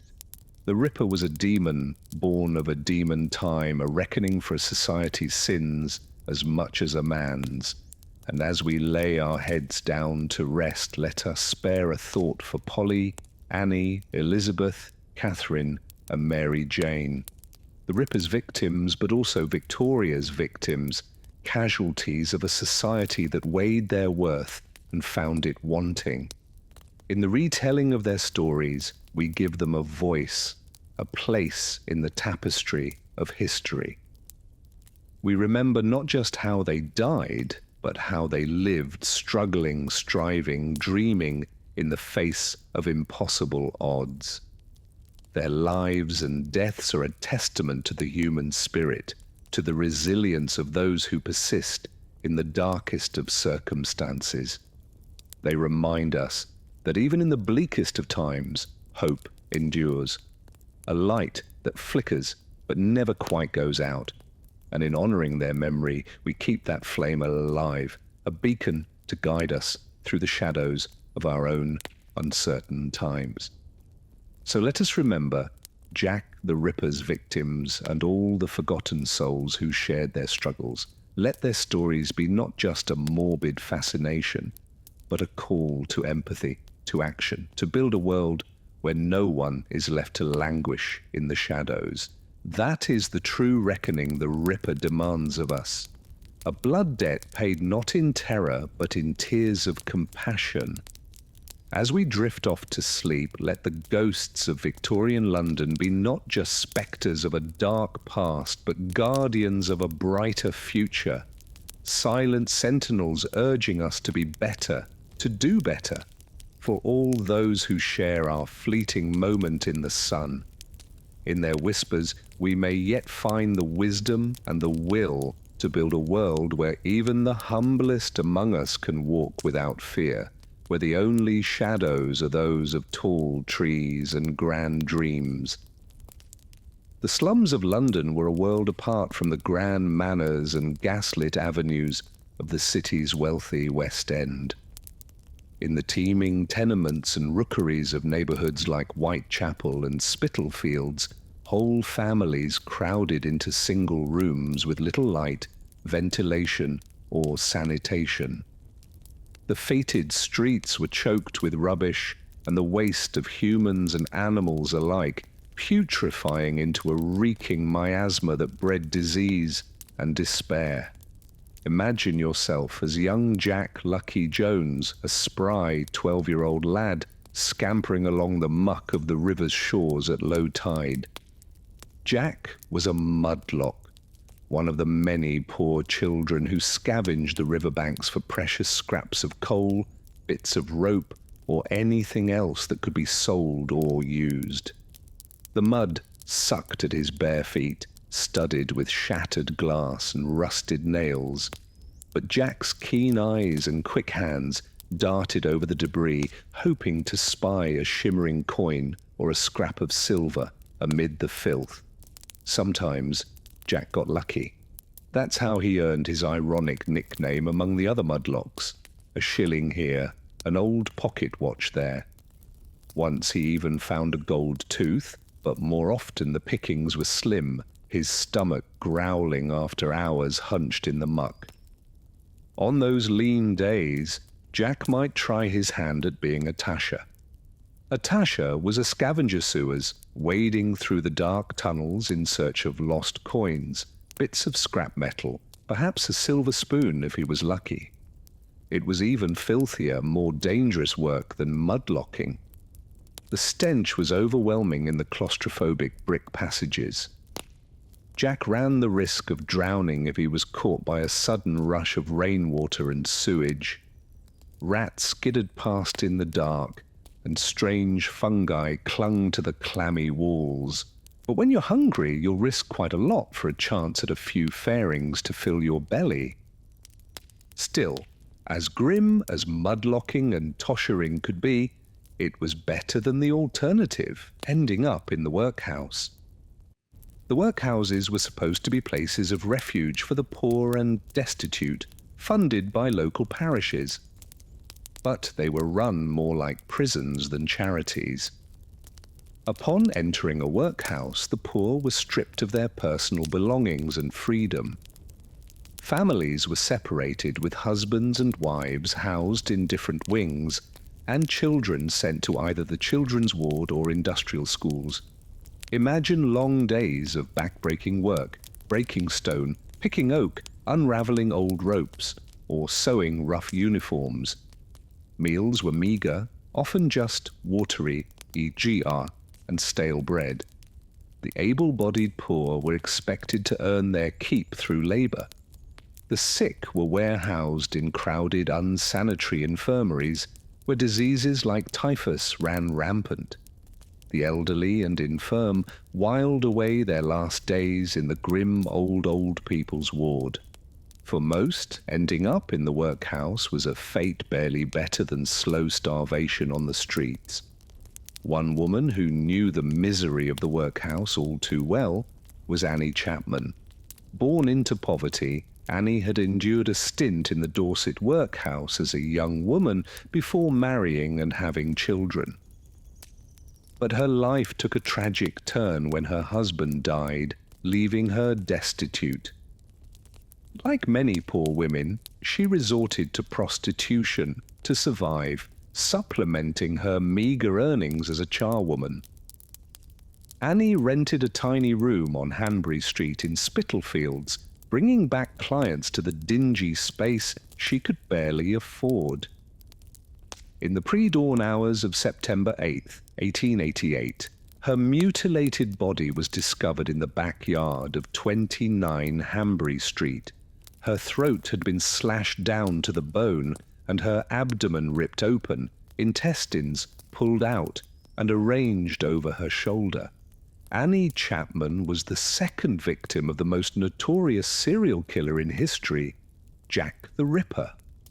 While Jack prowled the streets that autumn, most East End residents continued their daily drudgery, many of them at the docks or in factories. The Port of London was the beating heart of the British Empire's global trade, with ships from far-flung colonies unloading everything from spices to silk to timber along the bustling wharves. Brawy dockers hauled crates and barrels, dodging clanking cranes and treacherous cargo nets. Accidents were common, limbs crushed, or men drowned in the filthy waters between the ships and wharves. But there was always another desperate man waiting to take an injured docker's place for a day's meagre wages. Women and children had it no easier. Many of them employed in the East End's infamous sweatshops and match factories. Seamstresses hunched over their machines for 12 hours or more in airless, overcrowded rooms, stitching collars and cuffs for fashionable ladies' gowns. They were paid by the piece, nimble fingers flying to earn perhaps 6 pence for a 16-hour day if they were fast. Many suffered chronic back pain and damaged eyesight from the long hours and poor lighting, but some of the most wretched conditions were endured by the matchstick girls employed at the Bryant and May match factory. In 1888, socialist activist Annie Besant published an exposé called White Slavery in London, detailing the dire straits of these young workers. Girls as young as 12 toiled 14 hours a day in harsh conditions, exposed to the toxic white phosphorus used in match heads. For this dangerous work, they earned a mere 4 shillings a week, with deductions for fines and the cost of their materials. Many of the matchstick girls developed a disfiguring condition known as FSI jaw from the phosphorus fumes. The chemical caused their jawbones to glow a ghostly white in the dark factory and slowly rot away. It was a painful, debilitating affliction that could lead to brain damage and death if untreated. But the Bryant and May Company dismissed concerns, claiming the girls simply had poor hygiene. Bent's articles sparked public outrage over these appalling conditions, seen as a form of white slavery. In July of 1888, the furious matchstick girls went on strike, protesting their treatment. Marching and rallying with the support of Besant and other advocates, the girls became icons for the labor movement. While their gains were modest, the matchstick girls' strike was an early crack in the edifice of unchecked industrial exploitation. A first step on the long road to safer working conditions and fairer wages that would stretch well into the next century. But in the meantime, many of the poor still sought solace and escape in the bottle or the pipe. Gin palaces glittered on many a corner in the East End, promising a brief respite from the drudgery and despair. For a few pennies, a man could drink himself into a stupor, dulling the aches and pains of a long day's labours. Of course, the relief was temporary. Come morning, the gin would be gone, but the wretchedness would remain. And too often, a gin-soaked man might lash out violently, battering his wife or children in a drunken rage. Opium offered another form of oblivion, its fumes wafting from the dark doorways of East End opium dens. Chinese sailors first brought the practice to London's docks, but it quickly spread as a cheap and powerful anesthetic for the poor. In dim, smoky rooms, hollow-eyed men and women sprawled on grimy mattresses, sucking the drug from delicate pipes as they drifted into hazy, dreamless stupors. Some might disappear into an opium den for days, even weeks, wasting away in a narcotic trance as the world went on without them. Yet even in their desperation, few honest folk of the East End would trade places with the nameless wretches who eked out a living in London's most chilling and forbidden trade, the resurrection men.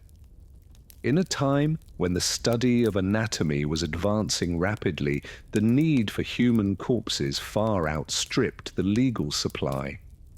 Doctors and medical students required a steady stream of cadavers to dissect, but only the bodies of executed murderers could be legally used.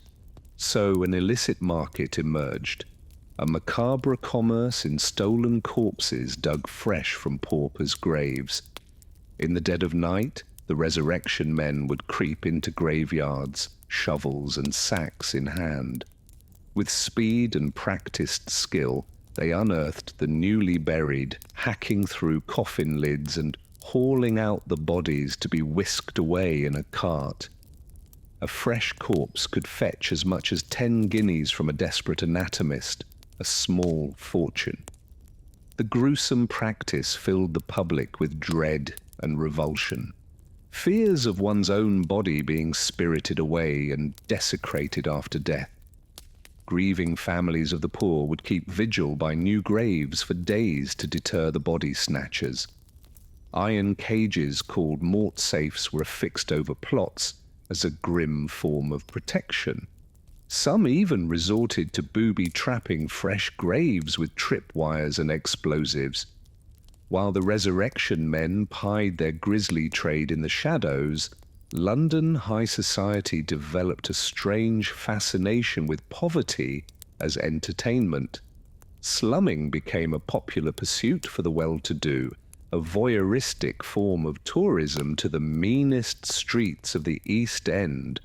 Parties of gentlemen and ladies would hire guides to lead them through the rookeries and tenements, gawking at the squalor and deprivation like visitors to a human zoo.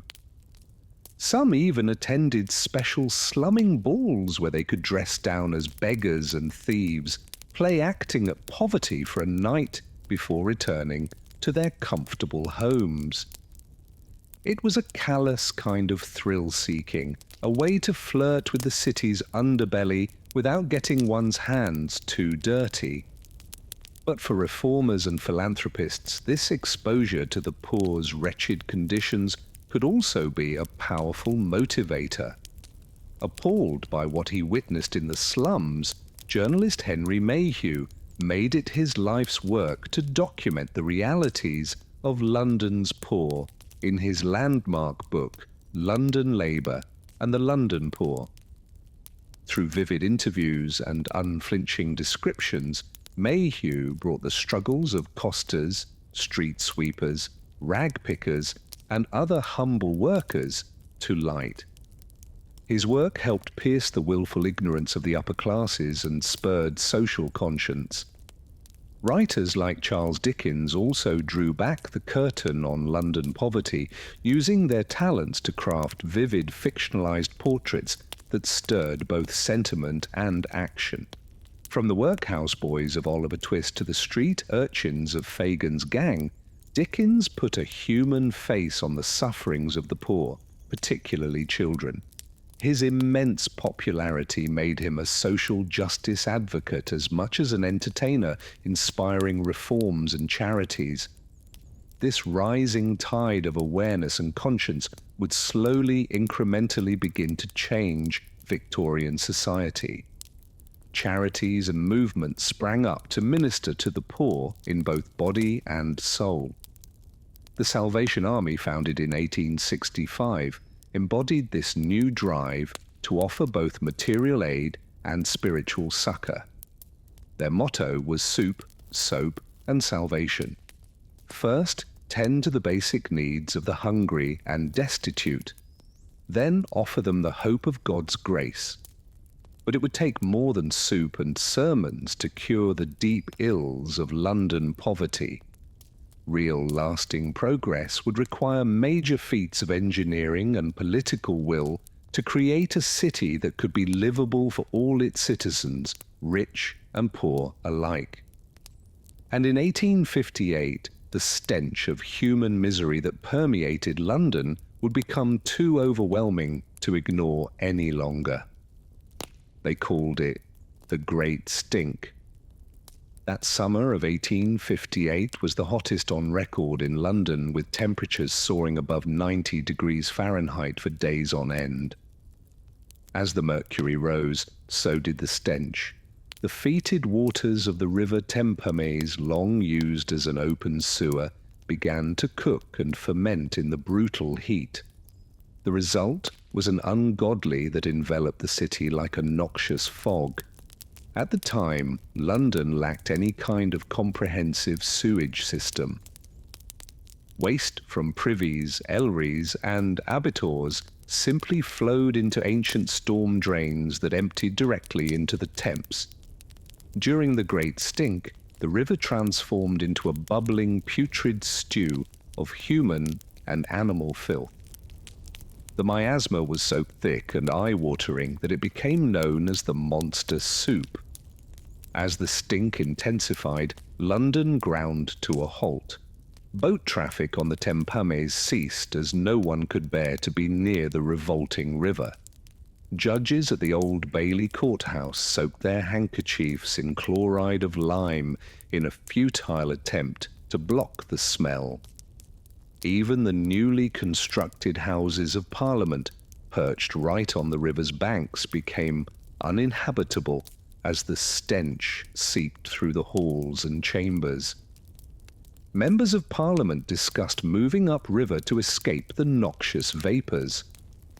Londoners feared that the Great Stink heralded another outbreak of cholera, which had already claimed tens of thousands of lives in previous years. It was clear that London's haphazard, decentralised approach to waste management was no longer tenable. The Great Stink literally forced Parliament's hand, spurring a monumental public works project that would become one of the great engineering marvels of the Victorian age. Enter Joseph Bazalgette, a visionary engineer who had already distinguished himself working on London's railways and dockyards. In 1856, Bazalgette was appointed chief engineer of the Metropolitan Board of Works and tasked with solving London's sewage crisis once and for all. His ambitious plan called for a vast network of new sewers running for 100 miles beneath London streets and carrying waste safely downriver far from the city centre. It was a staggering feat of engineering and construction. Bazalgette's design called for 4 massive interceptor sewers running parallel to the Thames on each side. These cavernous brick tunnels were up to 11 feet wide and would be buried deep underground using gravity and a series of pumping stations to move the waste. Smaller local sewers would feed into the interceptors, creating a comprehensive system that could handle even the most torrential rains. Building Bazalgette's sewers was a back-breaking, dangerous undertaking. Thousands of workmen laboured around the clock, digging trenches and tunnels by hand through London's streets and riverbanks. They burrowed through ancient plague pits and Roman ruins, shoring up the unstable earth with timber and bricks. Toxic gases and cave-ins claimed the lives of many workers, as did outbreaks of cholera that swept through the rank, sweltering tunnels. But inch by inch, mile by mile, the great sewers took shape. Bazalgette used the London clay excavated from the tunnels to build up the riverbanks, creating the wide, sweeping Thames embankments that would become one of London's most recognisable features.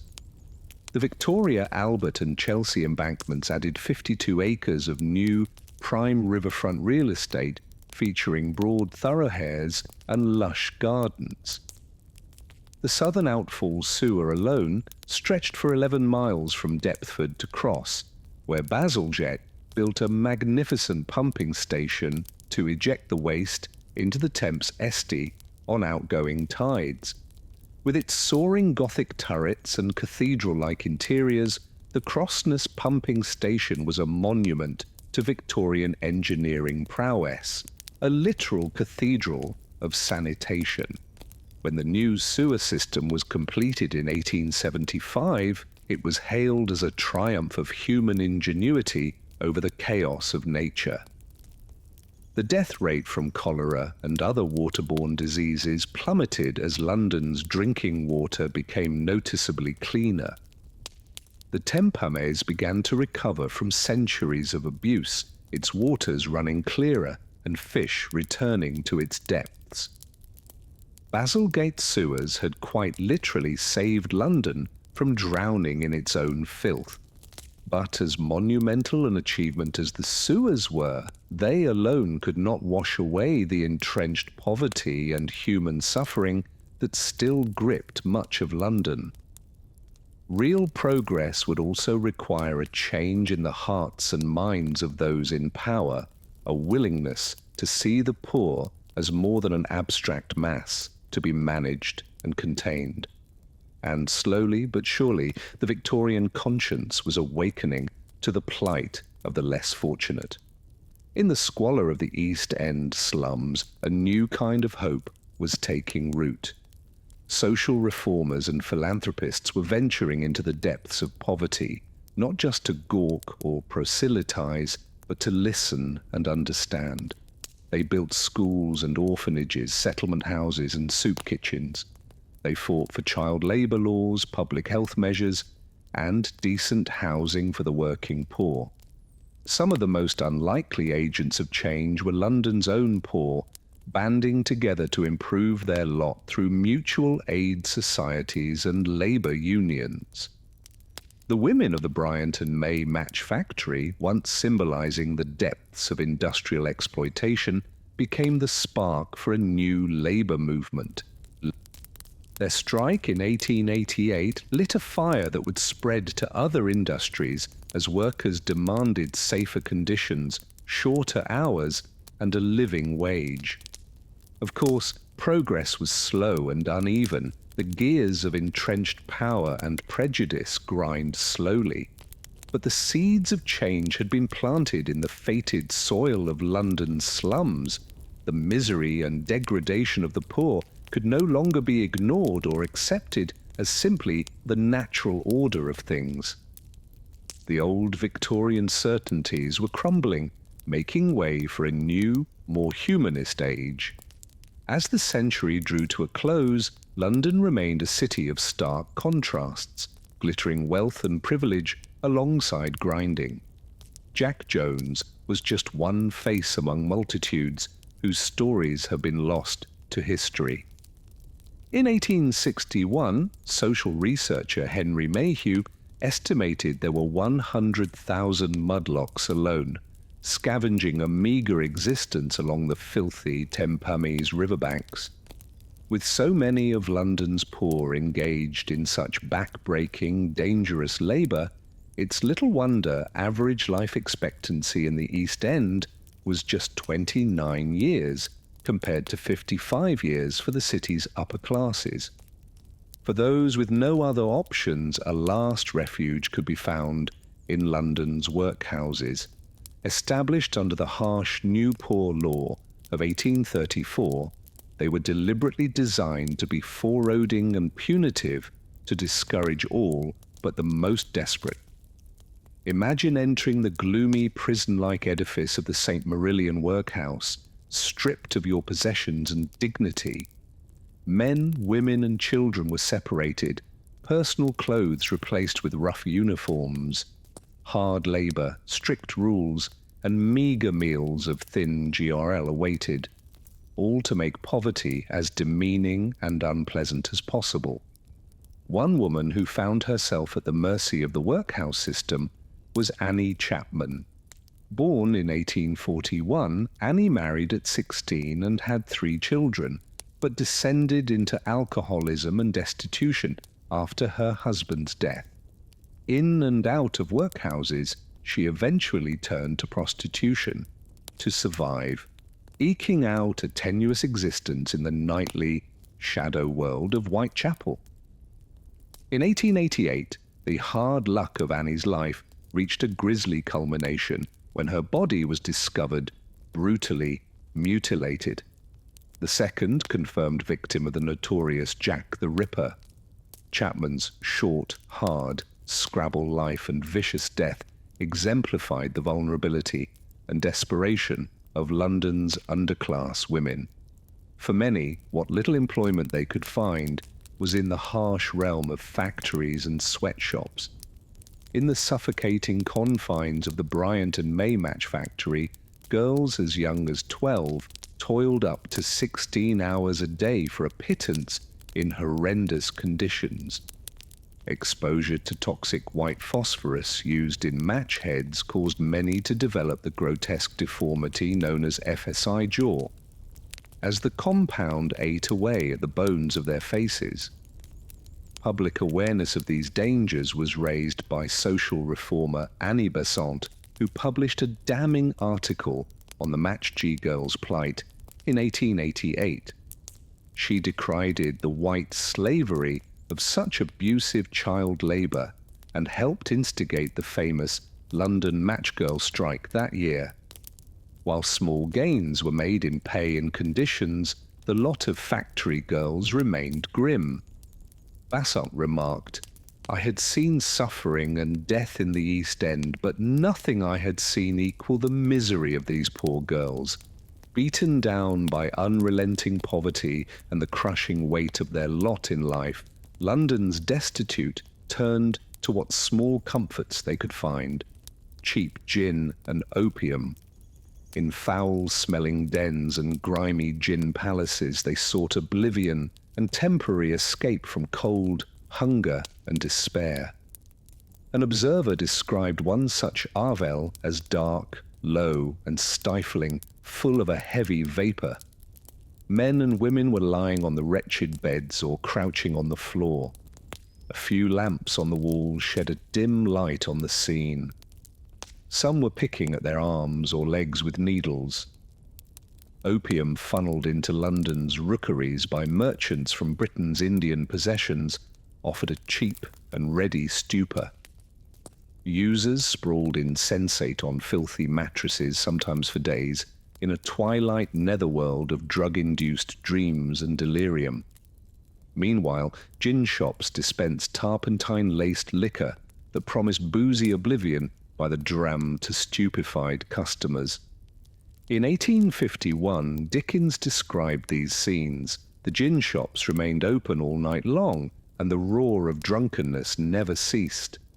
Miserable women often plied at the doors of the gin shops to feed their starving children.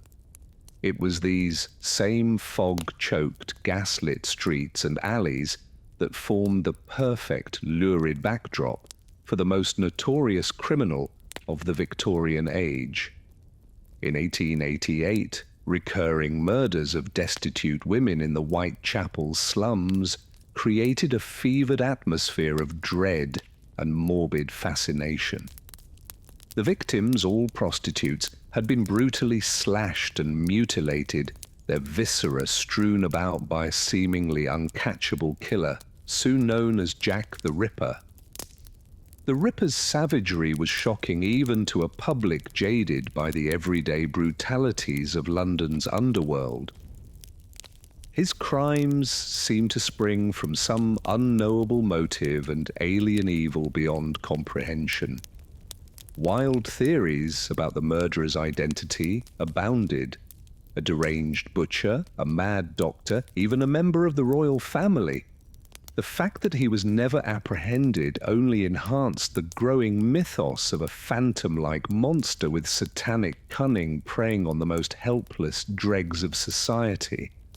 Ultimately, the Ripper murders seared themselves into history, not just for their gore and mystery, but for what they revealed about the vulnerability of London's underclass women.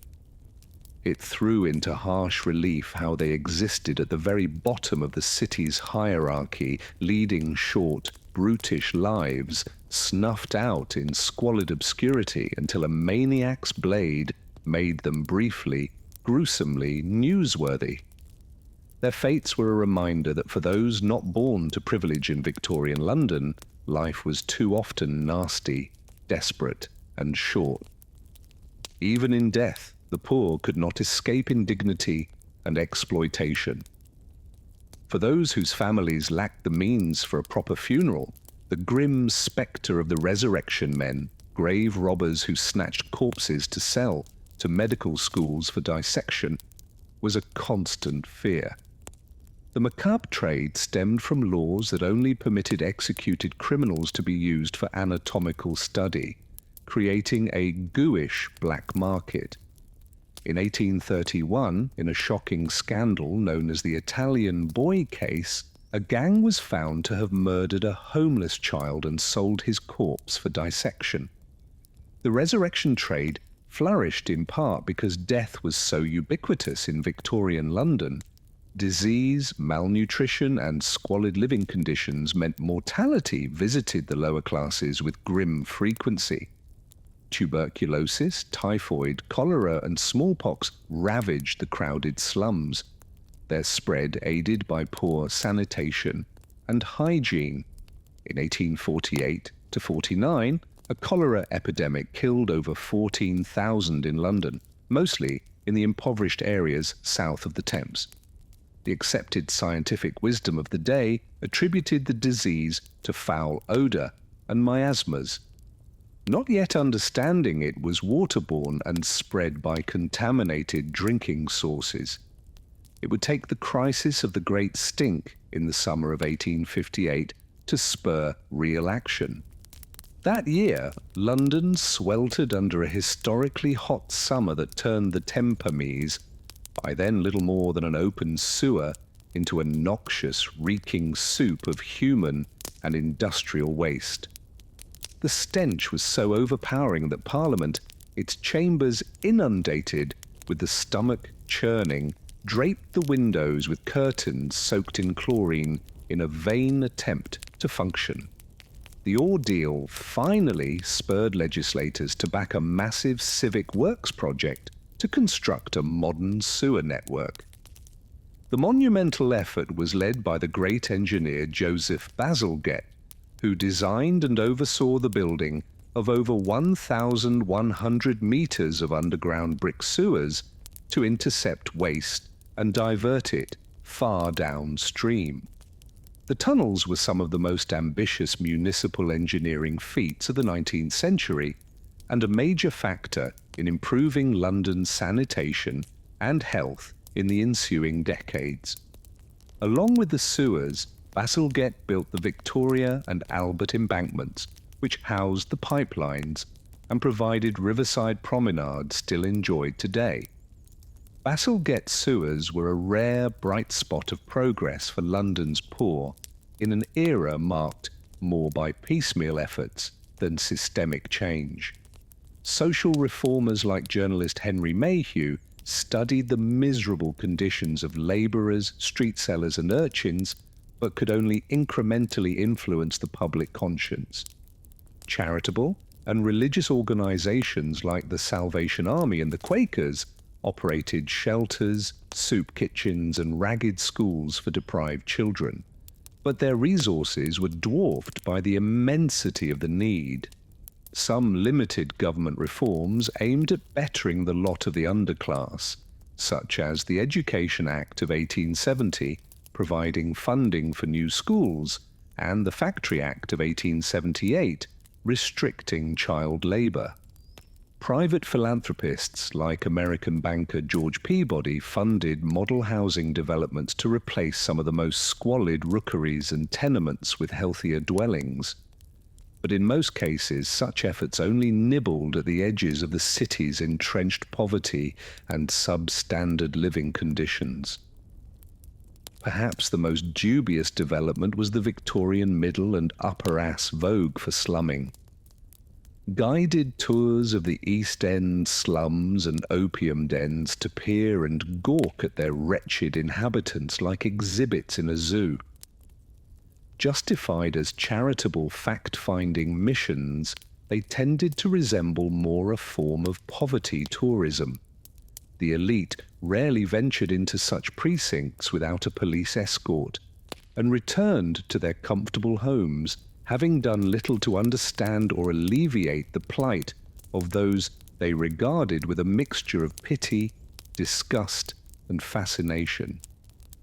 In the end, for all the small advances and eddies of reform, life for most of London's poor remained a harsh, tenuous proposition throughout the Victorian era and beyond. Despite the city's growing prosperity and global influence, the lot of its underclass altered little. The The same crowded-feted slums, back-breaking and underpaid labour, the ever-present spectres of destitution, and the workhouse. All these continue to circumscribe the mean, desperate lives of those at the bottom of Britain's imperial capital.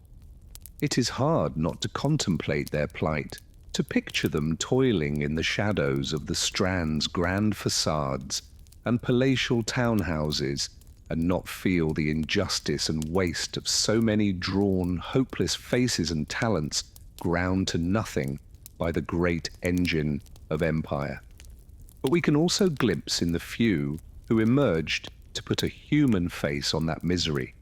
The reformers and radicals, the matchgirls and dockers who fought and organized for better lives, the unquenchable spirit that endured in the face of such hardship. The London of today is in many respects unrecognizable from its Victorian ancestor. A city of steel and glass, startling diversity and vibrancy, its grimmiest corners now hipster havens and pricey enclaves. But still parallels endure, the obscene gulf between affluence and want, the invisible workers who clean and guard the towers of privilege, the same aching social and economic divides that consign too many to hardship.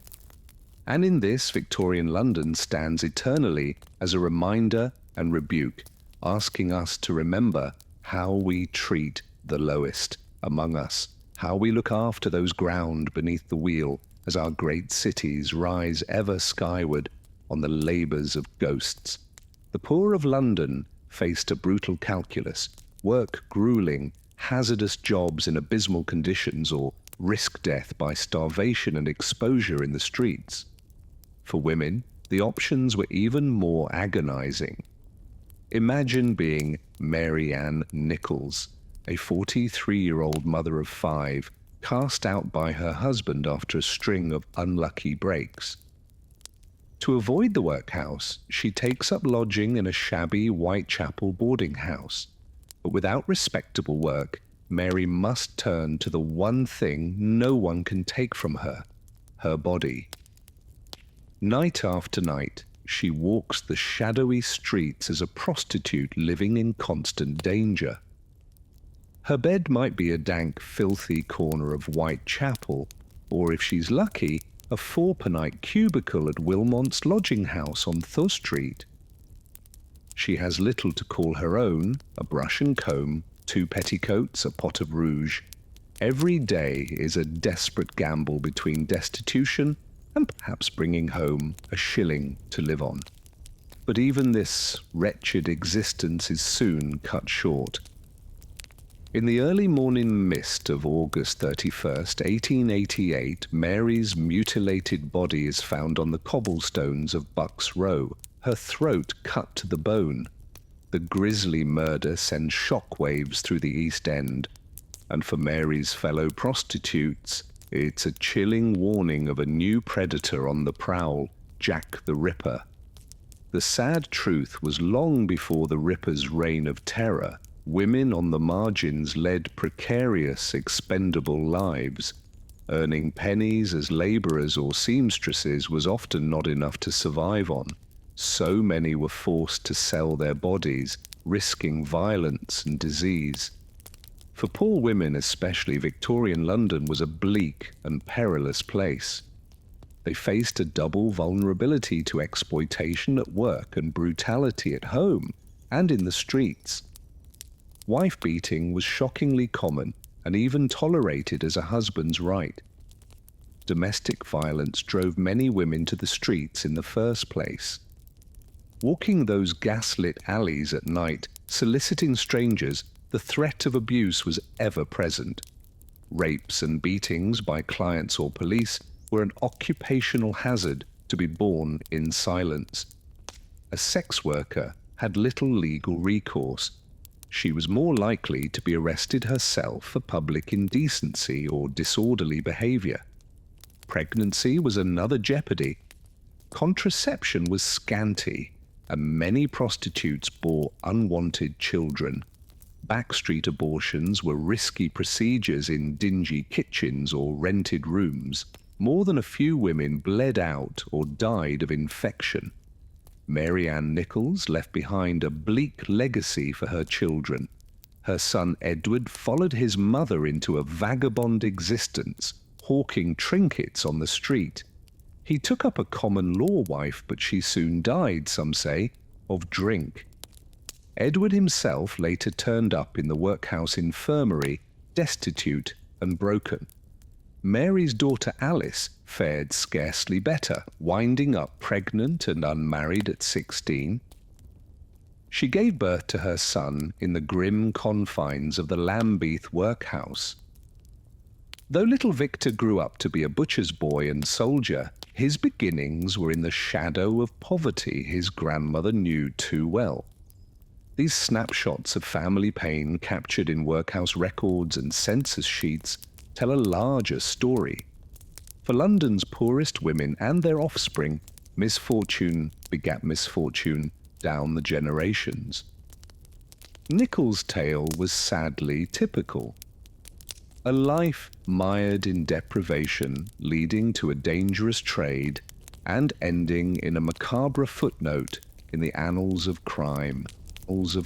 Even as the city's wealth and power grew, the options for its underclass of women remained slim and fraught with jeopardy. The same squalid slums that bred killers like the Ripper also bred the desperation of his victims. But amid the oppressive misery, there were flickers of progress and spots of light. Josephine Butler was one crusading voice for London's most marginalised women. An upper middle-class lady of tireless compassion, she ministered to prostitutes and rape survivors when few others dared. In 1869, Butler helped lead a campaign to repeal the Contagious Diseases Acts, a set of laws that persecuted sex workers in the name of controlling venereal disease. Police could detain any woman suspected of prostitution and force them to undergo degrading pelvic exams. Butler exposed the cruelty of this system, which punished women but overlooked their male clients. Her speeches and writings helped shift Victorian minds to see these women as victims of circumstance, not wanting sinners. While the acts were not fully repealed until 1886, her advocacy laid the groundwork. Other efforts chipped away at the edifice of sexual oppression. Millicent Fawcett, later a leader of the suffragettes, also took up the banner. Just 18 when she heard Butler speak, Fawcett began visiting workhouses and collecting evidence of women's mistreatment to lobby for repeal. This youthful fervour for justice would animate her life's work, expanding rights and freedoms for women. Slowly but surely, the plight of London's fallen women seeped into the public consciousness. Novelists and journalists exposed their stark realities. Charles Dickens, in the pages of Oliver Twist, gave an unflinching glimpse into the abuse of the young prostitute Nancy by the violent criminal Bill Sikes, in newspapers and penny dreadfuls. The Ripper murders sparked a feverish fascination, but they also sparked a more sober discussion of the wretched living conditions in the East End that left women so defenceless. Slum clearance schemes and affordable housing became matters of civic interest. The hard scrabble lives of women like Mary Ann Nichols, Annie Chapman, and Elizabeth Stride would not be magically transformed, but their ugly, untimely deaths had made the suffering of their sisters harder to ignore. Out of the miasma of violence and vice, a more urgent conversation had begun. Though the Ripper was never unmasked, his grisly spree did tear the veil off another monster stalking London's back alleys, the monster of sexual brutality born of a culture of exploitation. Confronting it would prove an uphill battle for generations of reformers. But each harrowing headline was a fresh reminder of the human toll of poverty and the unfinished struggle for a more just society. London's lowest women persevered in their daily toil, perched precariously over the abyss, supporting one another in neighbourly networks of shared childcare and pennies loaned, navigating the threats of the streets and the home as best they could without protection of police or politicians. Their survival was a quiet heroism etched in tired faces in flickering gaslight. As the Victorian era slouched wearily to a close, their struggles were still too often shrouded in shadow. But here and there, shafts of enlightenment had begun to cut through the fog. The movements to educate girls, to win votes for women, to treat prostitutes as people, all had their roots in an era when the suffering of the vulnerable could no longer be ignored. In the tattered shawls and threadbare shishmis of women like Mary Ann Nichols, we glimpse the cost of progress, uneven and denied. In their short, fraught, unheralded lives, we trace the slow awakening of a society's conscience. London's overlooked women and those who lifted them up lit candles of courage in the gloom, all unsung foremothers in a long march from Victorian cruelty to a more humane future. Jack Lucky Jones sat shivering in the pre-dawn gloom, his bare feet dangling over the edge of the quay. The frigid stones sent a deep chill through his thin, ragged trousers. He watched as the last stars faded into the misty twilight. The great clock of Westminster struck 6, its chimes echoing across the sleeping city. Lucky stretched and yawned, his breath pluming in the cold. It was time to begin his daily toil as a mudlock, scavenging the foul banks of the rivers for bits of coal, wood, and anything else of value that the tides left behind. Mudarking was hungry, filthy, and often dangerous work, but for thousands of London's poorest children, it was a matter of survival. Lee's mum had succumbed to cholera when he was 9, her body hauled away and dumped in an unmarked pauper's grave. His da had abandoned them long before that, vanishing into the rookeries of 7 Dials to lose himself in opium and gin. So Lucky was left alone to make his way on the unforgiving streets, relying on his quick wits and quicker feet to stay one step ahead of the workhouses and the bobbies trenchant. As the weak London sun began to break through the haze, Lucky clambered down the embankment and sank ankle-deep into the black muck. The thick miasma of sewage and decay filled his nostrils, but he was well accustomed to the stench. He scanned the lumpy moonscape of silt, his keen eyes seeking any glints of metal or promising shapes. Mudarks like Lucky dreamed of finding treasures in the Thames muck, coins, silver spoons, or brass buttons that could be sold for a few bob. But those prizes were few and far between. Mostly it was bits of coal, wood, and nails. Poultry pickings barely worth the effort. The only reliable income came from the junk shops who paid pennies for old rags and bones used to make paper and fertilizer. Suddenly a glint caught Lie's eye, a flash of dull metal protruding from the mud a few feet out. His heart raced with cautious hope as he slogged toward it, his numbed feet slipping on the treacherous footing. Reaching down, he plunged his arm into the frigid ooze and pulled. The sucking mud released its prize, and Lucky fell back hard, something heavy and hard in his grip. He wiped off the dripping black slime, revealing a tarnished silver pocket watch in his palm. Lucky marveled at the elaborate scrollwork etched on the dented case. It was certainly not in working condition, waterlogged and fouled with mud as it was, but the silver content alone might fetch a whole 2 shillings from a kindly fence. Lucky muttered a quiet prayer of thanks for the river's bounty. It would be a rare good day. But as Lucky gazed out across the swift, dark current of the Tempames, he found his elation tempered by melancholy. How many more years could he survive by picking the river's bones? Already he was as tall as many grown men and could no longer crawl through the smaller sewer grates as a tosher. Soon he would have to find a man's wages to fill his hungry belly, the dockyards, the factories, or the coal pits with their promise of broken backs and black lung. There were few paths for lads like Lucky, and all of them led to pain. The watcher's dull gleam caught the rising sun as Lucky turned it over in his raw, cracked hands. Who would it belong to, he wondered.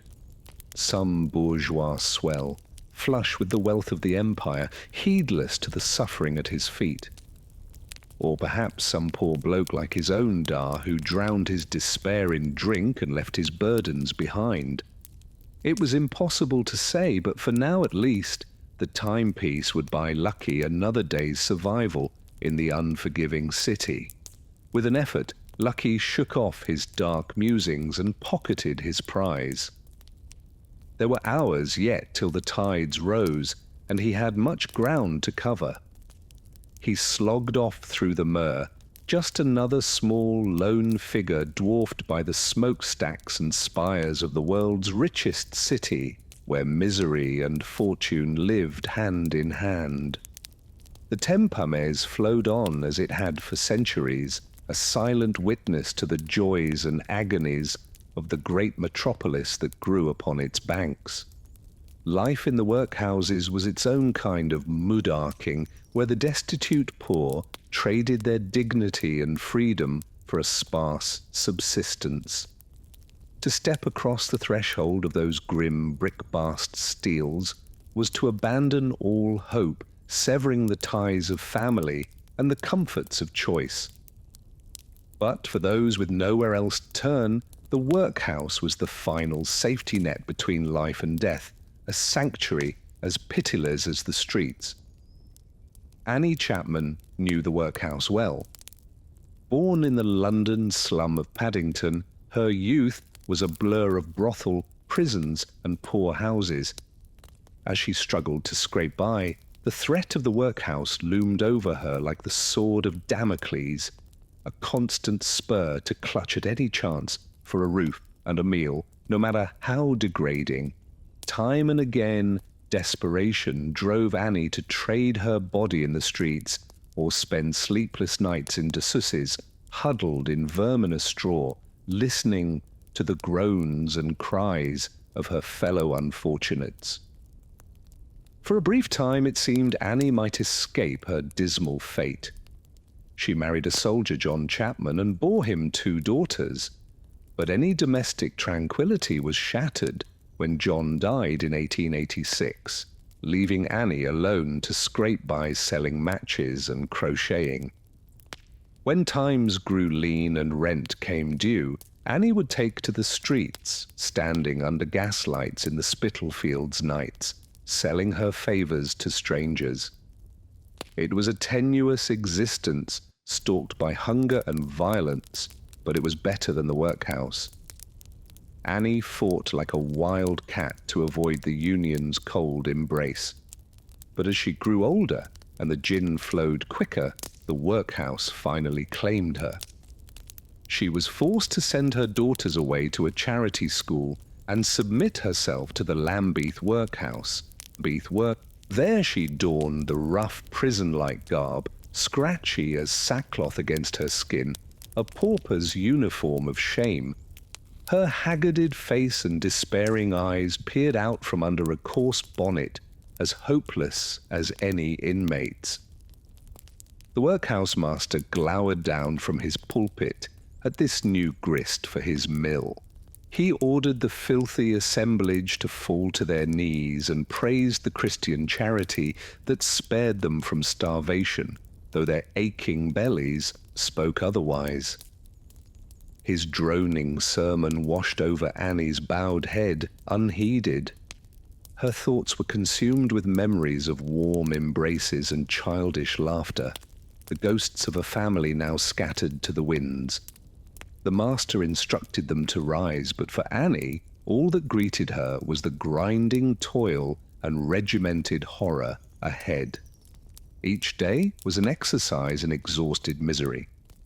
The inmates rose before dawn to a rude, clanging bell and shuffled into the dining hall for a breakfast of tasteless gruel and hard tack. Their heads hung in grey resignation. From there, it was on to the day's grim labours, chopping bones, breaking rocks, picking oak until fingers bled and eyes strained in the weak light. All this for the privilege of a straw mattress, a thin blanket, and a penny a day in the unlikely event of release. For Annie, the workhouse was a special kind of purgatory. The respectable wives shunned the unfortunates like her, who bore the invisible scars of the street. The men leered with hungry eyes, sidling up to whisper vile propositions. Brawls and fits were common among the ill and desperate, punctuated by screams for mercy that went unheard. Through it all, the wardens and matrons seemed to delight in devising new humiliations, confiscating small treasures as contraband, or ordering intimate inspections for signs of disease. One frigid winter's night, Annie finally fled into the chill darkness, unable to bear another moment, locked in with London's human refuse. She huddled in a Spitalfield's doorway, her breath pluming before her pinched face. The workhouse GRL sat like a stone in her shrunken belly. She knew that come daybreak she would have to return, or else perish of hunger and exposure. But for a few blessed hours, Annie was free, alone with her grief and memories under cold, distant stars. Years later, Annie Chapman would achieve a grim celebrity as the second victim of London's most notorious killer, Jack the Ripper. Her mutilated body would be displayed in all its lurid detail on the front pages of the penny dreadfuls, devoured by a fascinated public.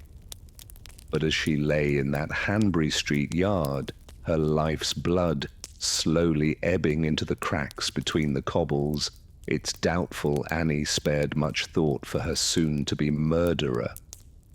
Her final breaths were surely filled with visions of warm, childish smiles and happier days long since consigned to the gutters and workhouses of cruel, uncaring London. The terrifying crimes of Jack the Ripper. In the autumn of 1888, a sinister shadow fell over the narrow, cobblestoned alleys of London's East End. As the fog curled through the night, a figure lurked in the gas-lit darkness. A mysterious killer who would become known as Jack the Ripper. Between August and November of that year, 5 women were brutally murdered, their bodies left mutilated in the dim streets of Whitechapel and Spitalfields. All were prostitutes struggling to survive in the harshest corners of Victorian society. The first victim was Mary Ann Nichols, discovered in the early hours of August 31st. Her body stabbed and slashed with a savagery that shocked even hardened police officers, was found in a gutter on Bucks Row. Over the next 3 months, 4 more women would meet the same horrific fate. Annie Chapman, Elizabeth Stride, Catherine Editos, and Mary Jane Kelly. As news of each grisly murder spread, panic gripped the streets of the East End. The police, armed with little more than whistles and lanterns, struggled to find the killer who seemed to melt into the shadows. Hampered by the dark, twisting alleyways and the tight-lipped distrust of the poor residents, the investigation stalled and sputtered.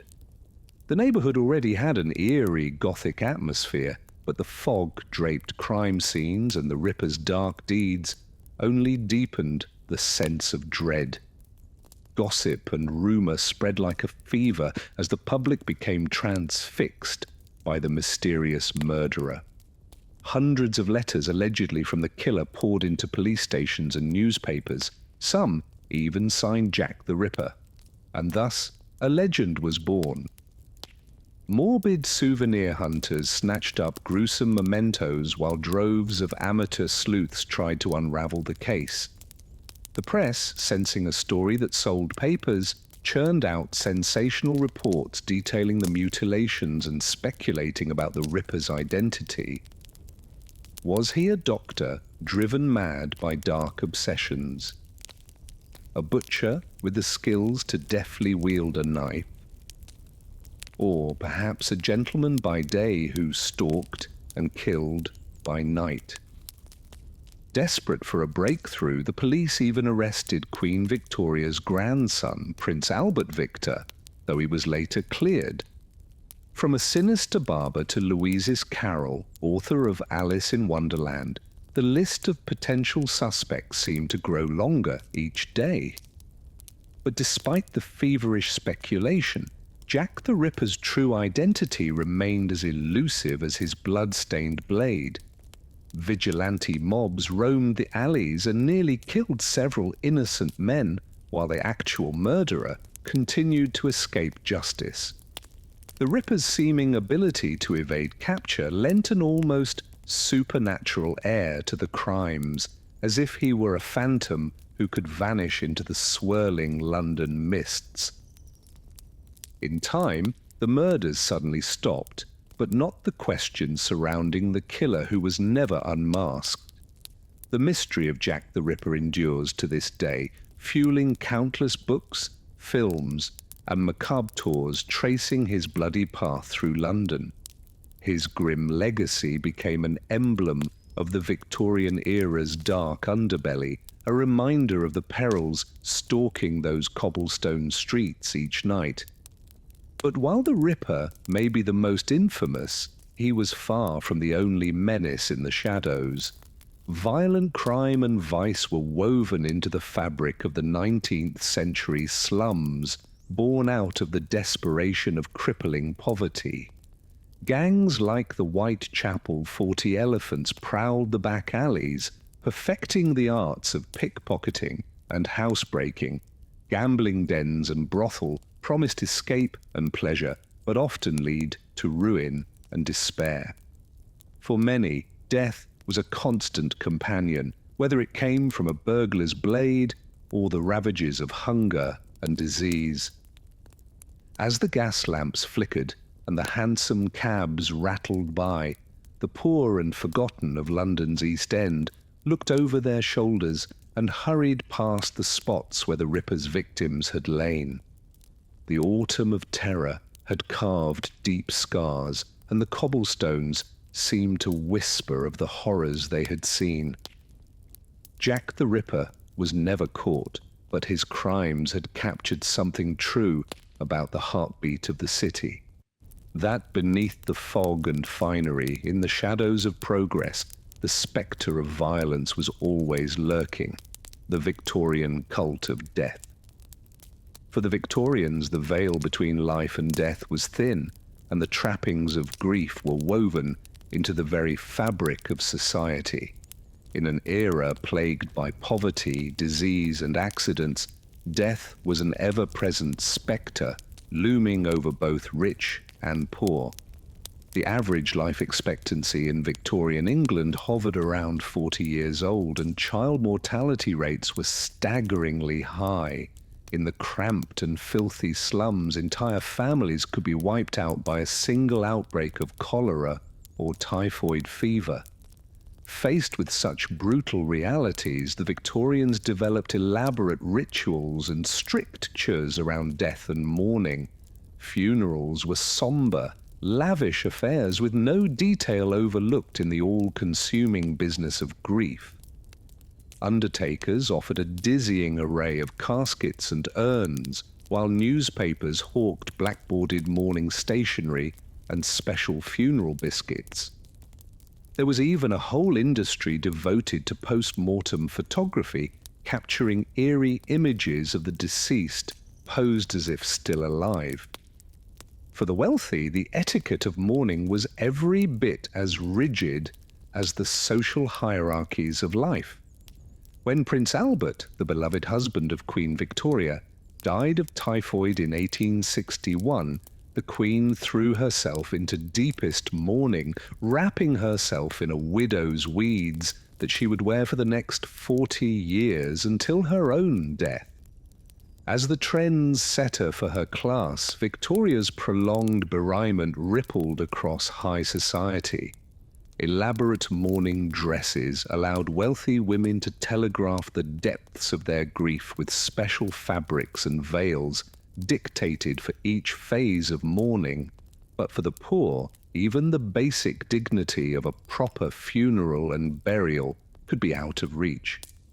Many families could not afford the cost of a coffin, let alone the fees for a plot in the overcrowded city churchyards.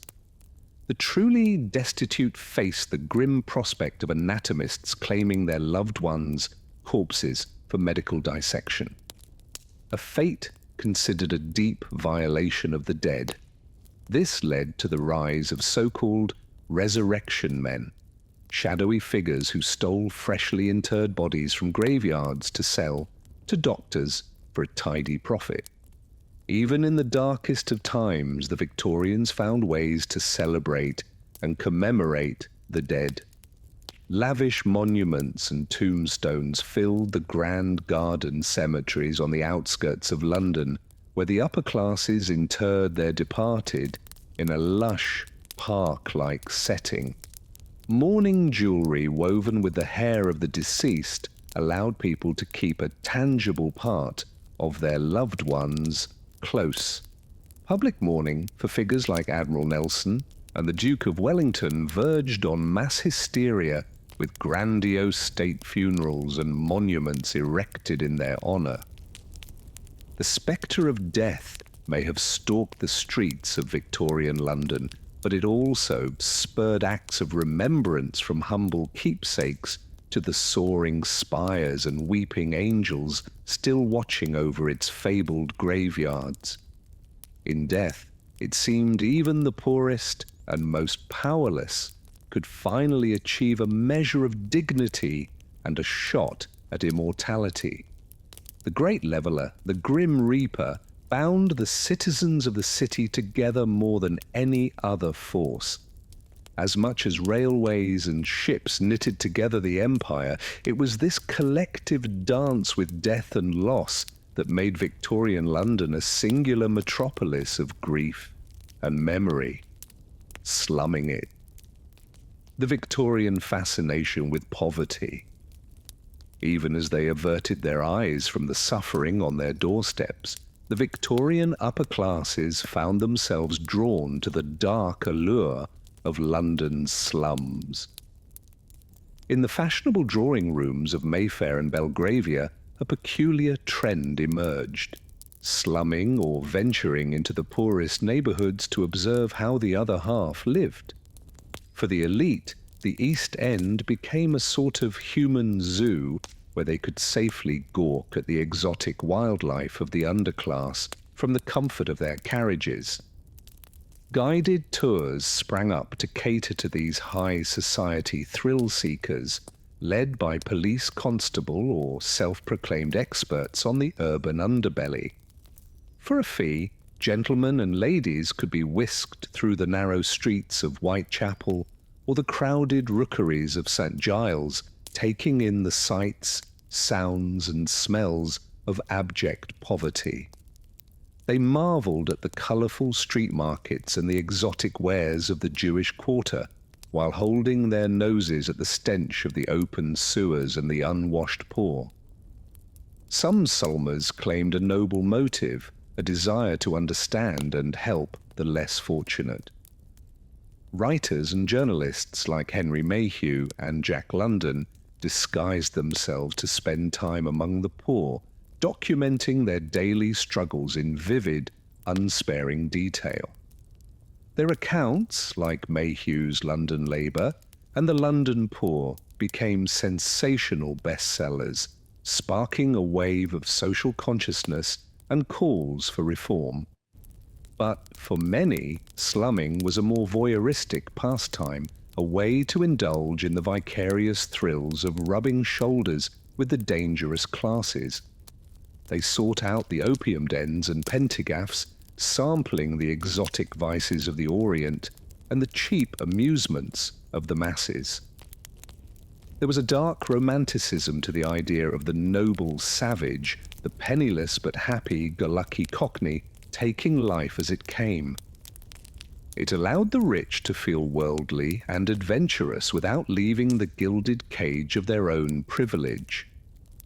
Even the great Charles Dickens was not immune to the slumming craze. As a young journalist, he spent hours wandering the winding alleys of the slums, soaking up the colour and pathos he would pour into novels like Oliver Twist and Bleak House. His unflinching depictions of workhouses and debtors' prisons pricked the conscience of the nation, even as his more sentimental portraits of happy urchins and plucky pickpockets captured the public imagination. In the end, the vogue for slumming was a double-edged sword. It did raise awareness of the plight of the poor and spur some much-needed reforms, from the expansion of the sewer system to the construction of new schools and hospitals.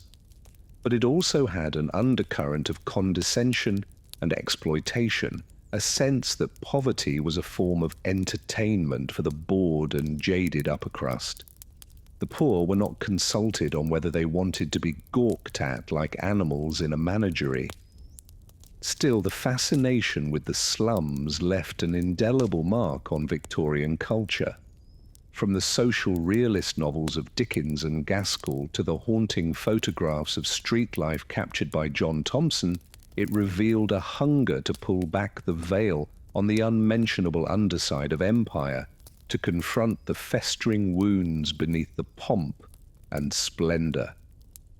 The slums may have been a world apart from the glittering West End, but they were still part of the living, breathing organism that was London, a city of 1,000,000 stories, each more heartbreaking and captivating than the last. The great stink and the birth of modern sanitation. By the summer of 1858, London was ripe for disaster. The city had grown explosively over the previous decades, its population swelling to over 2 million souls, crammed into a labyrinth of narrow streets and crowded tenements. But the Victorian capital's infrastructure had not kept pace with this relentless growth. The ancient sewers and cesspools, many dating back to medieval times, were overwhelmed by the sheer volume of human waste and industrial effluent pouring into them each day. As the temperatures soared that June, the city began to bake in the heat, and a miasma of noxious odour rose from the depths. The stench was so overpowering that it became known as the Great Stink, a crisis that would finally spur London to action on sanitation. The Thames, once a shimmering ribbon of life, had become an open sewer, its waters thick with the fecal matter and rotting rubbish of the metropolis. The stink was so bad that it invaded the halls of Parliament itself, causing the great and the good to gag and flee the building in search of fresher air. For years, reformers like Edwin Chadwick and John Snow had been warning of the dire consequences of London's primitive waste disposal system. They had linked the city's recurring cholera epidemics to the contaminated water supply, but their pleas for change had fallen on deaf ears. It took the Great Stink with its assault on the delicate sensibilities of the ruling classes to finally break through the inertia and galvanize the government into action. Parliament hastily passed a bill to fund a massive overhaul of London's sewers, appointing the visionary engineer Joseph Bazalgette to oversee the project.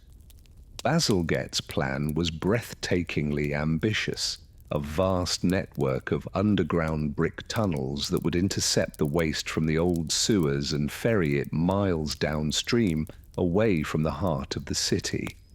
The scale of the undertaking was staggering, requiring over 1,000 meters of new pipelines and the excavation of 2.5 million cubic meters of earth.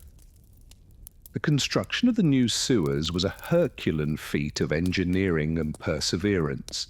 Armies of navies, the hard-bitten labourers who had built the railways, toiled in appalling conditions to carve out the tunnels by hand. They braved cave-ins, explosions, and the constant threat of disease as they inched their way through the bowels of the city. Many paid with their lives, succumbing to the noxious gases and airborne pathogens that lurked in the fated depths. But slowly, inexorably, Bazalgette's vision took shape. The great interceptor sewers, marvels of brick and mortar, began to snake their way beneath the streets, gathering the waste and channeling it far out into the Thames estuary. Above ground, the city's landscape was transformed by the construction of the Victoria and Chelsea embankments, broad new thoroughfares that reclaimed land from the river and provided a stately facade for the pumping stations and outfall sewers. When the new system finally came online in the late 1860s, the effect was dramatic. The great stink abated and the Thames began to run clear again for the first time in generations. The cholera epidemics that had once claimed tens of thousands of lives were brought to heel as clean water and efficient waste disposal became the norm rather than the exception. London, it seemed, had finally entered the modern age. Its streets and rivers no longer clogged with the detritus of human misery. Of course, the battle against filth and disease was far from over. The slums of the East End would remain a breeding ground for poverty and squalor for decades to come. And the scars of the city's haphazard growth could not be erased overnight.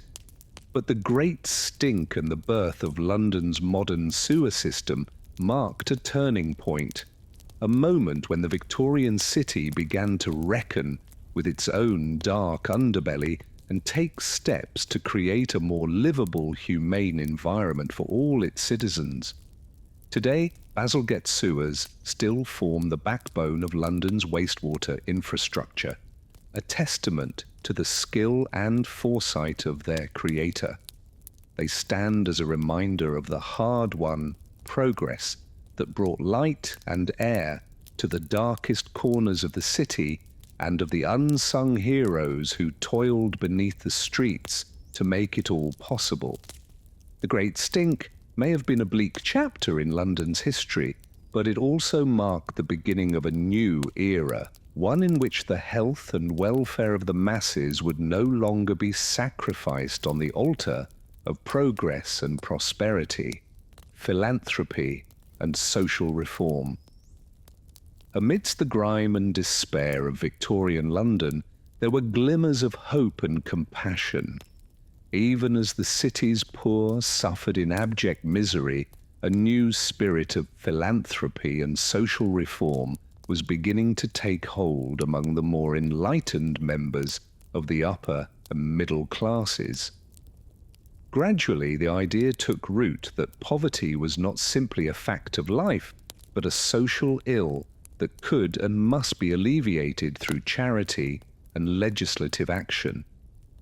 One of the early pioneers of this movement was the journalist Henry Mayhew, whose groundbreaking book, London Labour and the London Poor, shed light on the harsh realities of working-class life in the 1840s.